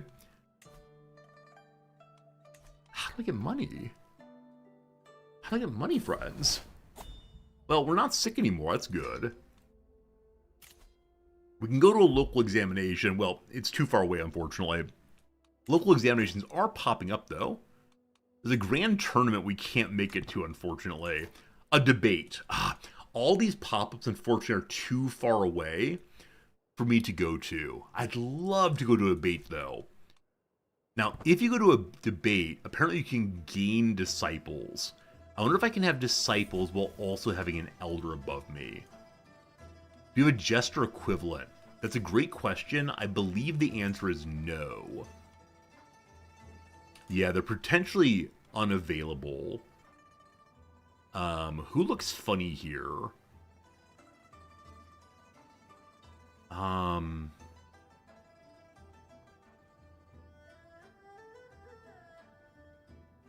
don't see any ha ha ha. I mean, there's the eunuch. Can the eunuch go ha ha ha? No. Not sure. Alright. So, a well-placed word, a gift of verse, the favor of a worthy teacher, opportunities for Guanji. A web of personal ties, people who trust each other and trade favors. It's built face-to-face over tea, dinners, or when help is offered. It often matters more than formal rules. I work diligently, but the sages taught that virtue must shine to be known. I can make sure the magistrates hear me. I can spend influence, get the local scholars to help us learn education more quickly. I can use my poetry ability to gain 9 points and make the poets care of me also, or I only believe in merit. I'm going to go with more Confucian education, more good. Also, Cat Fritz is off by half an hour. Hey, big boy. Cat Fritz is coming to visit today. Hey, buddy, how's it going? You want to say hi? Want to give a little meow of hello? No, you probably want to go down, don't you, buddy? Yeah, what he really wants is to walk around. What he really wants is for me to stop streaming and go play with him. But if not that, he wants to walk around on a table. He can't quite jump up here on his own, and thank goodness for that. All right, buddy. Love you a lot. He has a little bed down there. He's been sleeping in the little bed more and more as it's gotten colder, so there is a possibility of cat cam being available in the future, as if he's going to stay in that bed, there's something worth showing you all. When we've asked for cat cam previously, all I've been able to say is, sorry team, he doesn't stay in one place long enough. Okay, so we have a wife here. We should probably make her love us more fully. So it's very easy to romance her. Because after all, we are in the romance of the three... I don't know how the words work. What's our current scheme? It's just learning, right? In 3 months, we've done learning again. That's a long time. So, time to romance my wife. I'm curious to see if romancing will work any differently in this new area of the world, or much the same. I want her to remember this day for the rest of her life.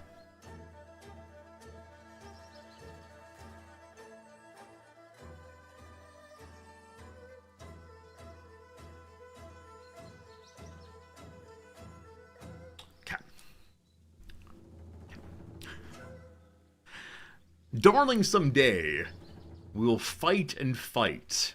Maybe you'll be angry all through the night. That said, by morning we will make up. After all, you're wearing such lovely makeup. Boom, it rhymes. Boom, it rhymes. That's a poem. I cannot encourage you, gentlemen. I am grateful for your kind words. Yours faithfully, etc. Rough. Hey, Sliver, good seeing you again. Is this better than Victoria 3? So, Dokkar, the answer as always is the games are different. They're importantly different games. This game is more focused on role-playing as an individual character and then eventually as a family. Victoria 3, you play as the spirit of a nation inside of an economy. This game has very little explicit economy, so I like both games. I like Victoria 3, I like CK3, I like kind of all the Paradox games I've played. with some certain small exceptions that probably people are typing right now. But yeah, I think they're both great in their own ways, for sure, for sure, for sure. All right, what do we care about now? We care about none of these things. They're not useful. I'm gonna hit faithful. Being a faithful person, we become more meritorious as time goes by. But yeah, I'm always happy to recommend any of the Paradox games. It just depends on what you want out of your game and what kind of player you are. We can author a book we want to. Is this stressful? It's stressful to write a book. We have a small amount of stress to get an artifact, but no need to write right now. We are more famous. Probably because we married our Empress's daughter. Various ministers have changed. Unfortunately, it's not me, so no concern there even a little bit. Yeah, I think if I were asked, like, which is the greatest of the current Paradox games, I wouldn't know how to answer. They're just too different. I have trouble rating things in general, but... Does anyone have strong opinions on that one? Like, if someone point blank said, which is the greatest of the Paradox games, would you have an opinion, one? And then two, would it be a defensible opinion, or just like your opinion, comma, man? One morning, I'm ready to face the day. My brother has brought me some money. 15 money is literally a doubling of our cash stack. Where did you get that money, child? Wait, don't tell me. We are rich, rich, rich now. I need 50 money. Please find me more. Oh, you know what? I can ask my elder for something. He has no gold to give me. I need to play EU1 and get confused. I joked that ahead of EU5 coming out, I was intending to play through all the EUs. That's not going to happen, though. You love Paradox games, but you're convinced they hack into your brain to enjoy things that are painful. Yeah, I mean, they're games that are hard to get started with, but once you're into them, they do hold on to you in a big way, or at least for me, they do. You have to joke that CK3 is a life sim. I mean, you're absolutely right. You can play it in very sweet ways, or very vicious ways, or lots of ways. Especially now with the wandering, unlanded characters, they're all great. I know many people who play. I think what is it? I think that Hearts of Iron 4 is still the most played Paradox game, and the people who are into that one are really, really into that one. We should probably go back at some point, but I don't know. Anyway, feathers of gleaming metal, eyes of precious stones, a voice singing with the chime of bells. The mechanical bird, which has been gifted to me by my liege, is a true masterpiece. This bird was crafted by the finest artificers in all of song, the letter reads. I think you'll find it intriguing. We can put the bird on display, gaining prestige. That's lovely. We can sell it. He hates it, but I get 50 money. Or we study it for more learning, more good. This is a strange moment.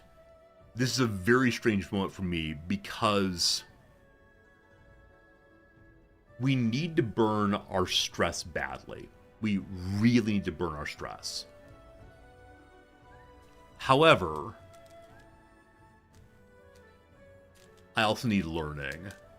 The learning doesn't help us at all if we burn out in stress again, so I'm sorry, my lord. I need the money all the way. So someone wants me to make me a shield. No, I'm sorry. It has to go to the estate. Someone needs a tea garden post haste, and thank you. Hearts of Iron 4 is getting a Japan-China DLC. I wonder if the research for this game's DLC helped the Hearts of Iron people get their research done also. Unnamed comment, I guess the big question for me, if the Hearts of Iron 4 is getting a DLC about Japan, do they include the end? Because to this point, the end of the war in Japan has not been included. I think there's been a real desire by some parts of the Hearts of Iron community to get the nukes going. I can imagine that the good people of Japan over here will lodge a protest. Wait, if they're actually putting the bomb in, I should get to writing an article for the local English language newspaper. I'm not even joking. If Hearts of Iron 4 is adding in anything controversial about Japan, I should be writing about Hearts of Iron 4 for the Japan Times right now. I'm making a note of this to look into it. This is how I get ideas for articles, is things that happen on stream. Hearts of Iron 4, Japan DLC, question mark, question mark. I could definitely tie this in to CK3's DLC about Japan. That one of them approaches the culture respectfully, decently. You can play with nobility. The other game, a nasty Western conspiracy to cause the greatest crime in all of human history to beloved Japan over and over again. Boom! Boom! Oh, there already is a nuking of Japan possibility in Hearts of Iron 4. It's just not national focus. Oh, okay, I'm sorry. I apologize. I thought it was the case that the bomb wasn't in the game because not national focus. Never mind. I apologize. Sounds right wing. Welcome to Japan. Alright. I should probably look into the alternate history. It's a much less interesting article if they're not adding the bomb. But I could talk about that. Oh, this is good. This is good. I got some ideas. I'll need to pitch the editor soon. This is good. As my dearest and I walk through the Byeonjiao Gardens, I gesture at the greenery around us. For all their beauty, there isn't a single flower which rivals your own, milady. There is one, she has a mischievous smile, a rare orchid from Georgia.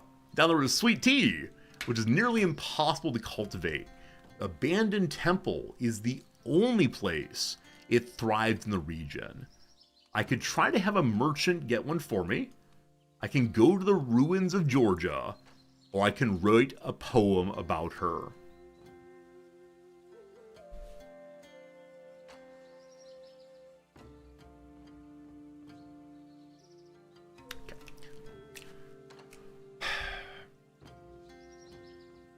In all things, you do the right. In fact, your skin is so white. In that way, you show that in the fields you do not toil. Yes, my love, your blood is truly royal.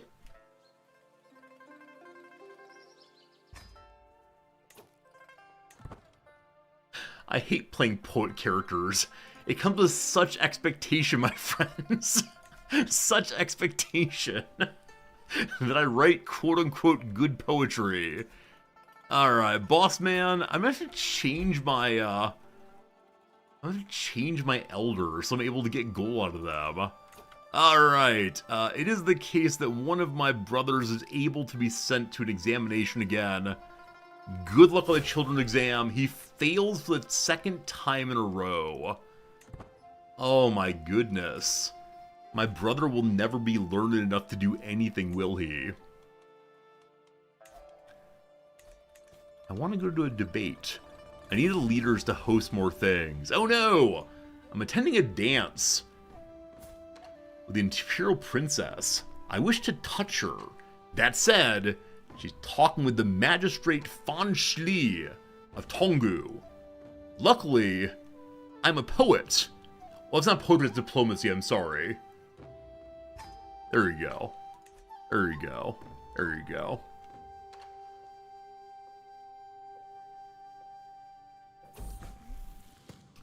Pardon me briefly, I have a question in mind I need to discover. So the Japan Times is the major English language newspaper in Japan, Tokyo especially. Have you written anything about Hearts of Iron?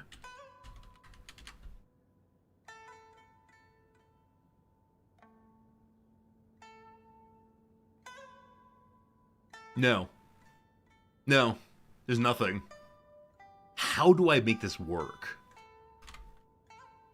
I might need to have a discussion over on,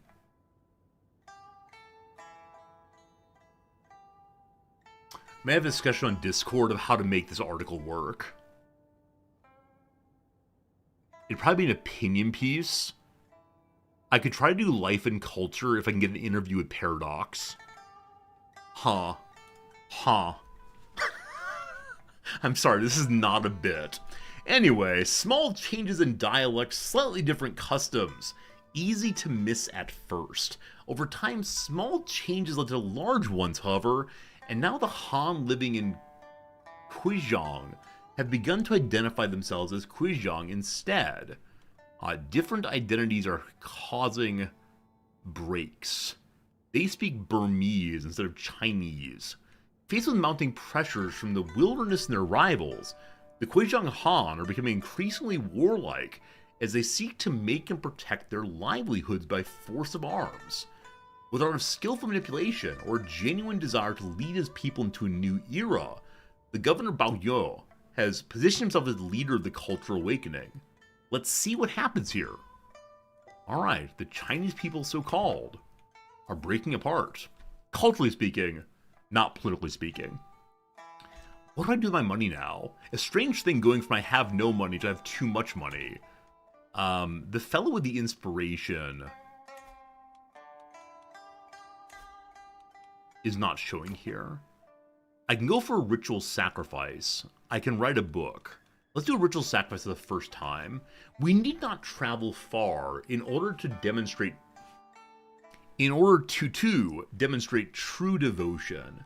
A short journey to a nearby shrine and making a sacrificial offering, we can retain the favor of the divine for the foreseeable future.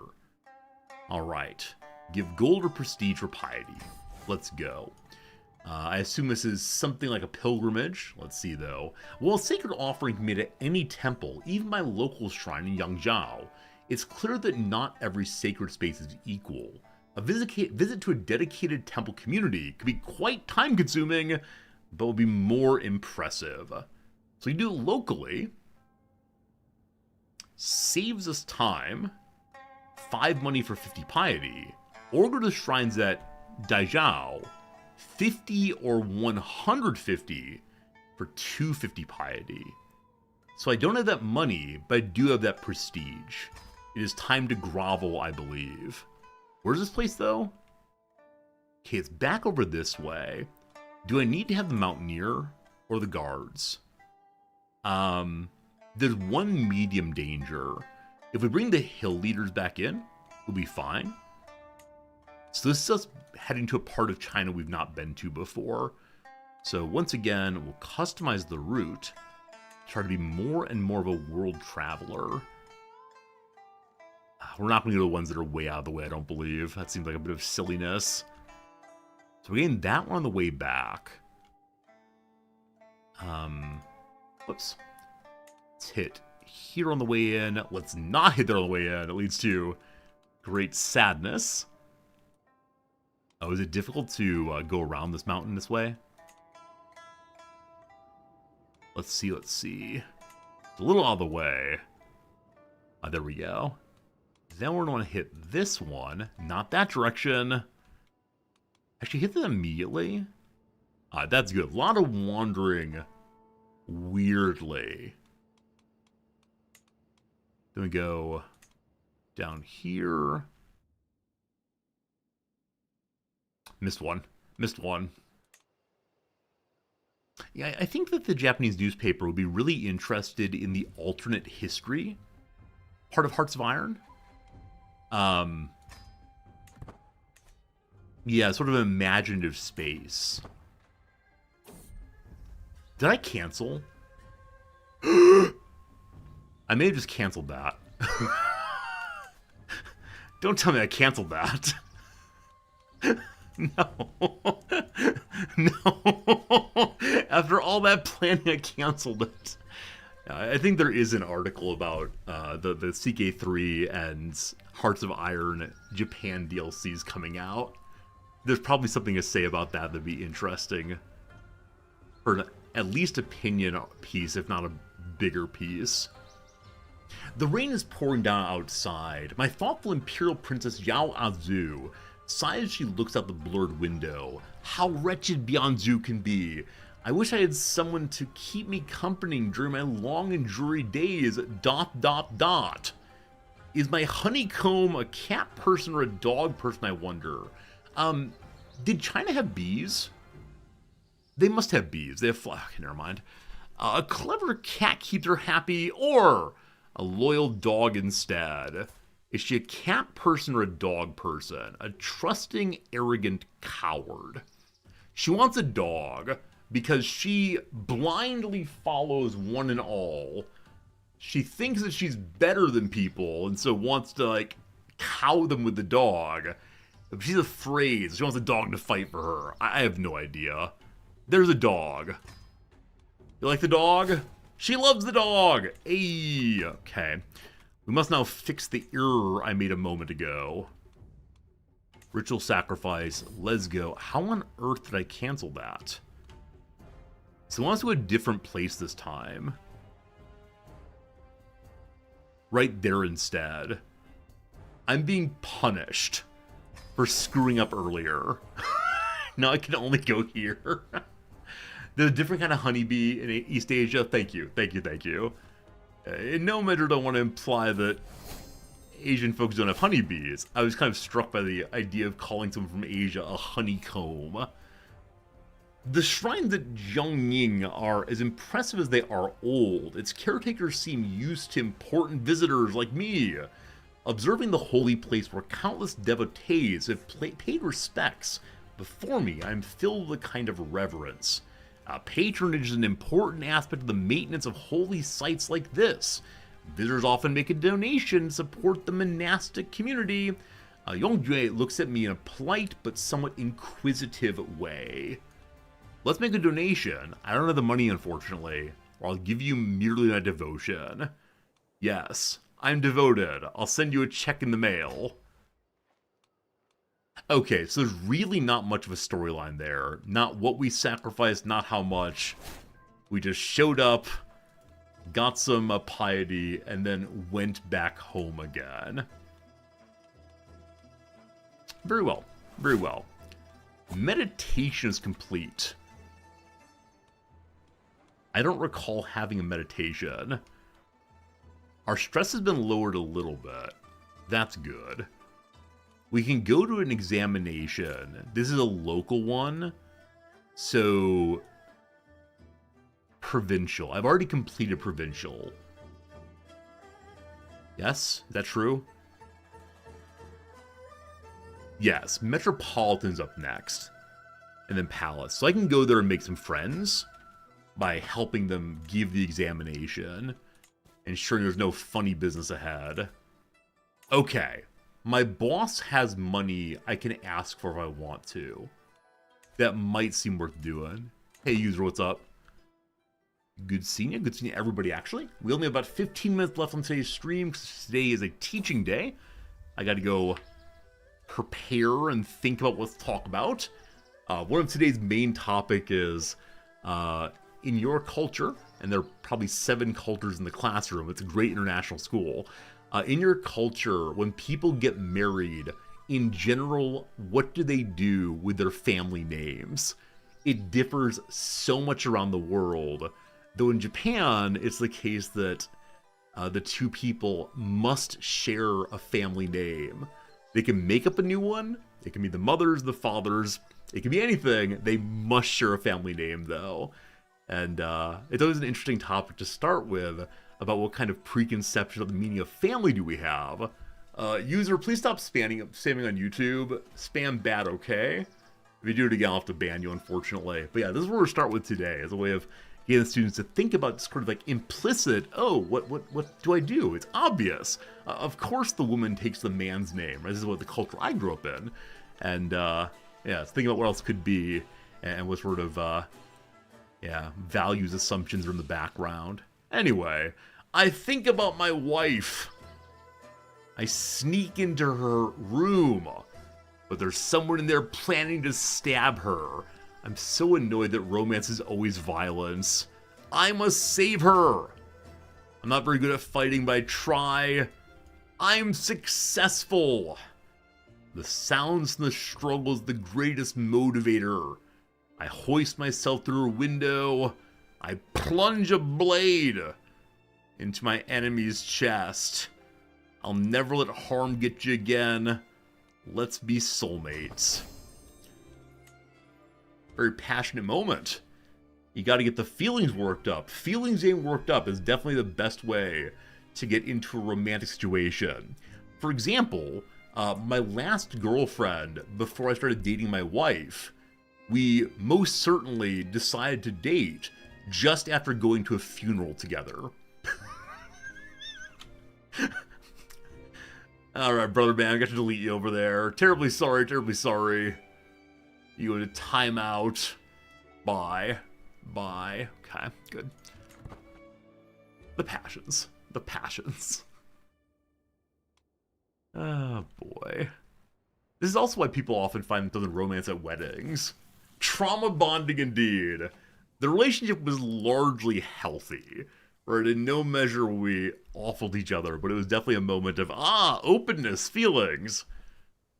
Here I am again in a city carrying scrolls and studying. So I've already taken this exam, so I can't take it again. I can make friends with other officials here and gain some education by engaging with them. So their first time being here from a different aspect than as a student examinee. The governor corners me on the way out of the study. The smug expression on his face tells me he's been waiting for a chance to strike against an unsuspecting scholar. He found me first, unfortunately. No one understands the spring and autumn annals better than I. Kangxi's words are not simple recording of events. His subtle phrasing exalts the virtuous and condemns the wicked. Don't you agree? No room for fantasy here. We become rivals. Every path towards wisdom is unique, or no debating. So it's okay to read the books in any way you want to, is what we say. And that causes us to win a debate? That's just like your opinion, man. Wins again. I wonder if there's a way to fail that interaction. Because definitely you can either say, you are right, you are wrong, or else. Here we go. I catch Zhong Yuan, the army supervisor of Governor Chui Yi of Qinghai, nervously thumbing through a worn manuscript, eyes wide with poorly concealed eagerness. He stammers, "It's just for reference. I wasn't going to use it on the exam, really." The merchant Guangyan gives me a knowing grin. "A valuable study aid, great one. Only a few coins. Perhaps a distinguished man like yourself would like a full set. Are these the cliff notes to Confucius?" It's a disgraceful behavior. Maybe he's gotten the answers ahead of time. Are you missing an arm, sir? Huh. He's not missing an arm according to his traits. Maybe his arm is folded in bashfully? Not sure. I can buy a scroll from him also. For 75 money, get new artifact. Or I've seen nothing. I know nothing. Definitely I'll confiscate it. We're here to make sure the test is fair and honest. And speaking of fair and honest, our wife has been pregnant for 2 months. In 7 months, our family might get a little bit larger. We'll see. The prefect Chen Cheng of Haijiao prepares the second of the 4 treasures ahead of the examination, grinding pine soot into a bronze inkstone with deliberate practiced strokes. He expertly mixes good quality ink. With a sharp glance, he hands me the pestle. "It's your turn now. The ink must flow like moonlight over water and endure longer than empires. The proper formula is in the Book of Rites." I need to go get the book and look that one up. I don't remember recipes terribly well. The classics do not err, so we do it exactly what the book says. A few drops of ginseng resin. We try to engage in experiments, or tell the servants to do it, we lose stress. We're currently 41 stress, or 42 stress, higher than we want to be. So burning 17 is pretty good. Where are we in Confucian education right now, though? We're just about to hit level 1. We're at 17. We need 20. I can get 4 right here. Well, so much for stress. We're now a 1-star Confucian. We have more learning, more lifestyle, and other Confucians like us more. Cool. Old practice scrolls are unrolled between me and my fellow subject, the gentleman Wang Anqi. They are from a previous era, he notes, brushing the parchment reverently. Why don't you answer one of the questions and let me judge your response? Kindly, I raise an eyebrow. The scrolls make me remember the time I passed the provincial examinations in Shan. Okay, so they want me to take the old exam and see how we do. We have a 99% chance of writing a good enough answer to pass. More education, learning lifestyle for 100 is great. Or we burn off 13 stress. I gotta start burning stress, unfortunately. I hate to miss an opportunity to gain... Hey, we have land now. To gain learning.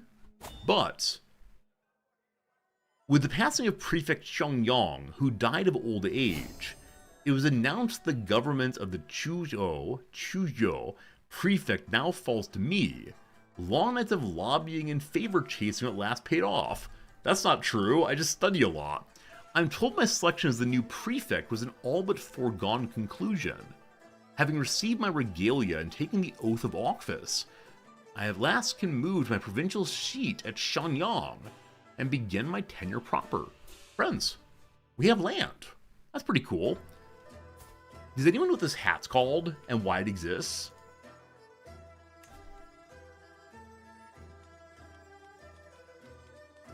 Oh boy, that's a long name. Ji Jiao Futo?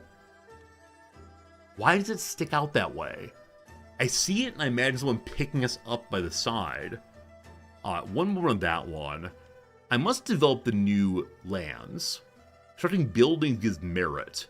I must inspect the lands first to get merit, or no time to waste, we simply burn off stress. I gotta carry the books.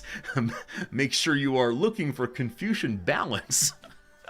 I don't have enough money to really develop much. Do we inherit money? What's it called again? Jiao? Okay.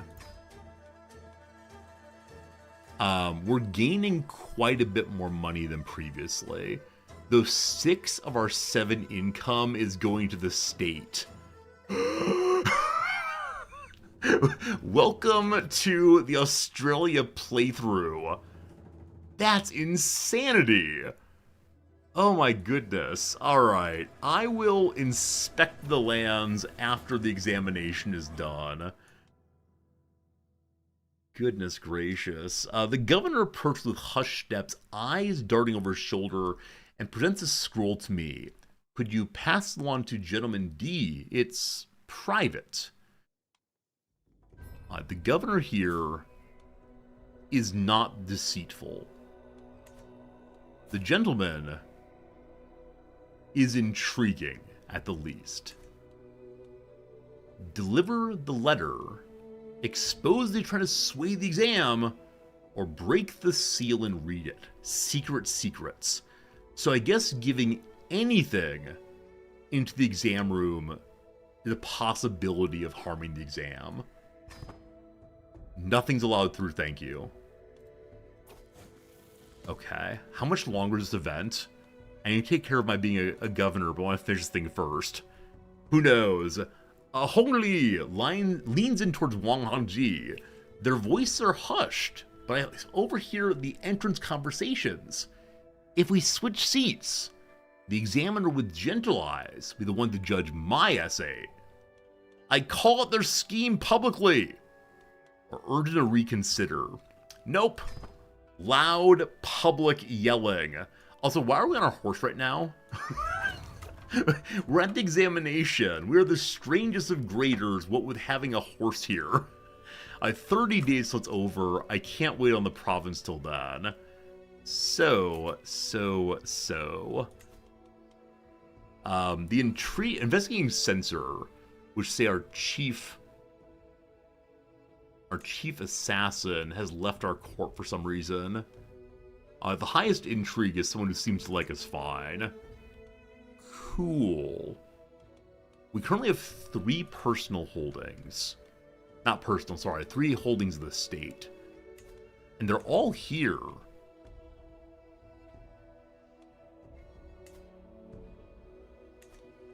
Okay, so we hold this one county right now with 3 holdings. A castle, a city, and a temple. So ordinarily, in feudal times, I would just give the temple away. And same with the city. But it seems in this case that I'm allowed to hold on to them without big crankiness. That's great. That's really great. I noticed that in my estate, the tea garden is finished. So now we can go drink some tea after the examination is done.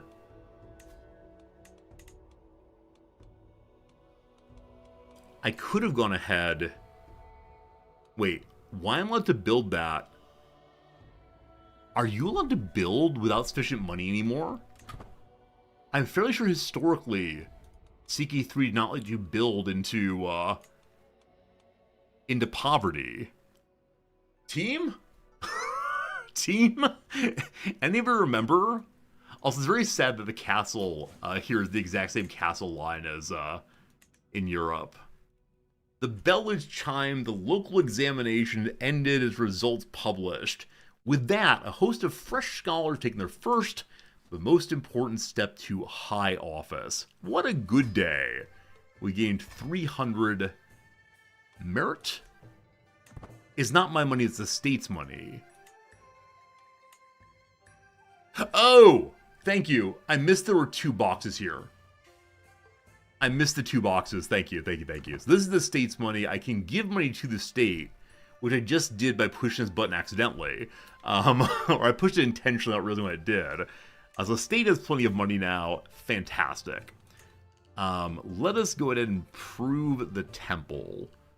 What ought we improve? I mean, obviously making more money is the thing. However, let's have a hospice. Let's take care of our sickly people. Yeah, Euphoric, thank you for catching that the budget and personal money are separate. Very smart, very smart. Thank you all for noticing that. I don't know why I didn't notice that. I mean, it's because we just became a governor, as I didn't glance up most likely. Alright, we can declare war on the Emperor of the Great Liao. That seems pretty silly. We can request support to hold a local examination, or request money from the treasurer. We can also send our brother to an examination again. 43% chance of getting it through. I believe in you. You fail again, you fool. You absolute fool. I'm sorry, I shouldn't be so cruel to our buddies. But still, I wish to go drink at the tea house. Is there any beverage more civilized than tea? The water brought to the perfect heat. The leaves measured with care and precision. A cup of tea soothes the soul, or seals companionship. We need to reduce stress, and badly. You drink tea. That's not an event at all. We got tea for the spirit. We reflect on the spiritual world, more piety, easier to convert faiths. I'm a little bummed there's not a pop-up story on that one. Our stress level is low enough now. We are just fine. Friends, unfortunately, glancing at the clock, I see it's just after my 1 o'clock, and so it's just after time for me to go. I want to say thank you. What a fun time coming back to Crusader Kings III. I think we'll continue this playthrough again tomorrow. Hopefully we'll do more things than just endless studying, but I've enjoyed chit-chatting with you about this and that. Tomorrow we will begin with looking up more things about this ridiculous hat. Seems like it's worn by all of the prefects. Why? Why is this way? Is that a stick? Is it fabric? I just don't know. That though is for tomorrow. For now, we should find someone to raid host, shouldn't we? we should find someone to bring our great community over to. And so who is currently playing a little game called Crusader Kings III? Let's see. Happy to see more CK3? That's pretty great. I'm glad you're enjoying it, Grobzilla. I'm enjoying it too. Hello, Alex. Good seeing you. Do we raid into our friend Alex? I'm gonna glance through real quick. Honest Propaganda. I love that name so much. I don't know this person even a little bit.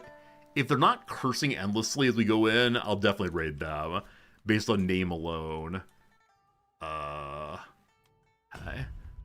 What you got? Oh boy, too many buttons. Do you talk at all? Okay, quick little, no bigotry, be chill. We can do that. Hello, comma, friend, smiley face. On a big old hike, do something for himself for once Real in his quiet. fucking life. I bet she hates being outside. Do you notice It us? starts raining. She's like,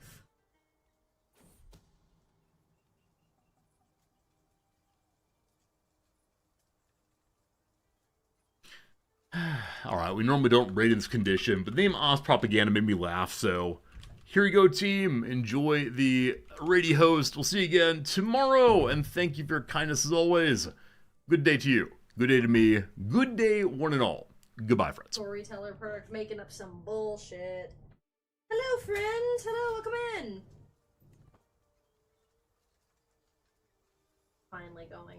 This dude's finally doing something for once in his life that's for him. She doesn't seem too miserable. His wife does not seem too upset, to his credit.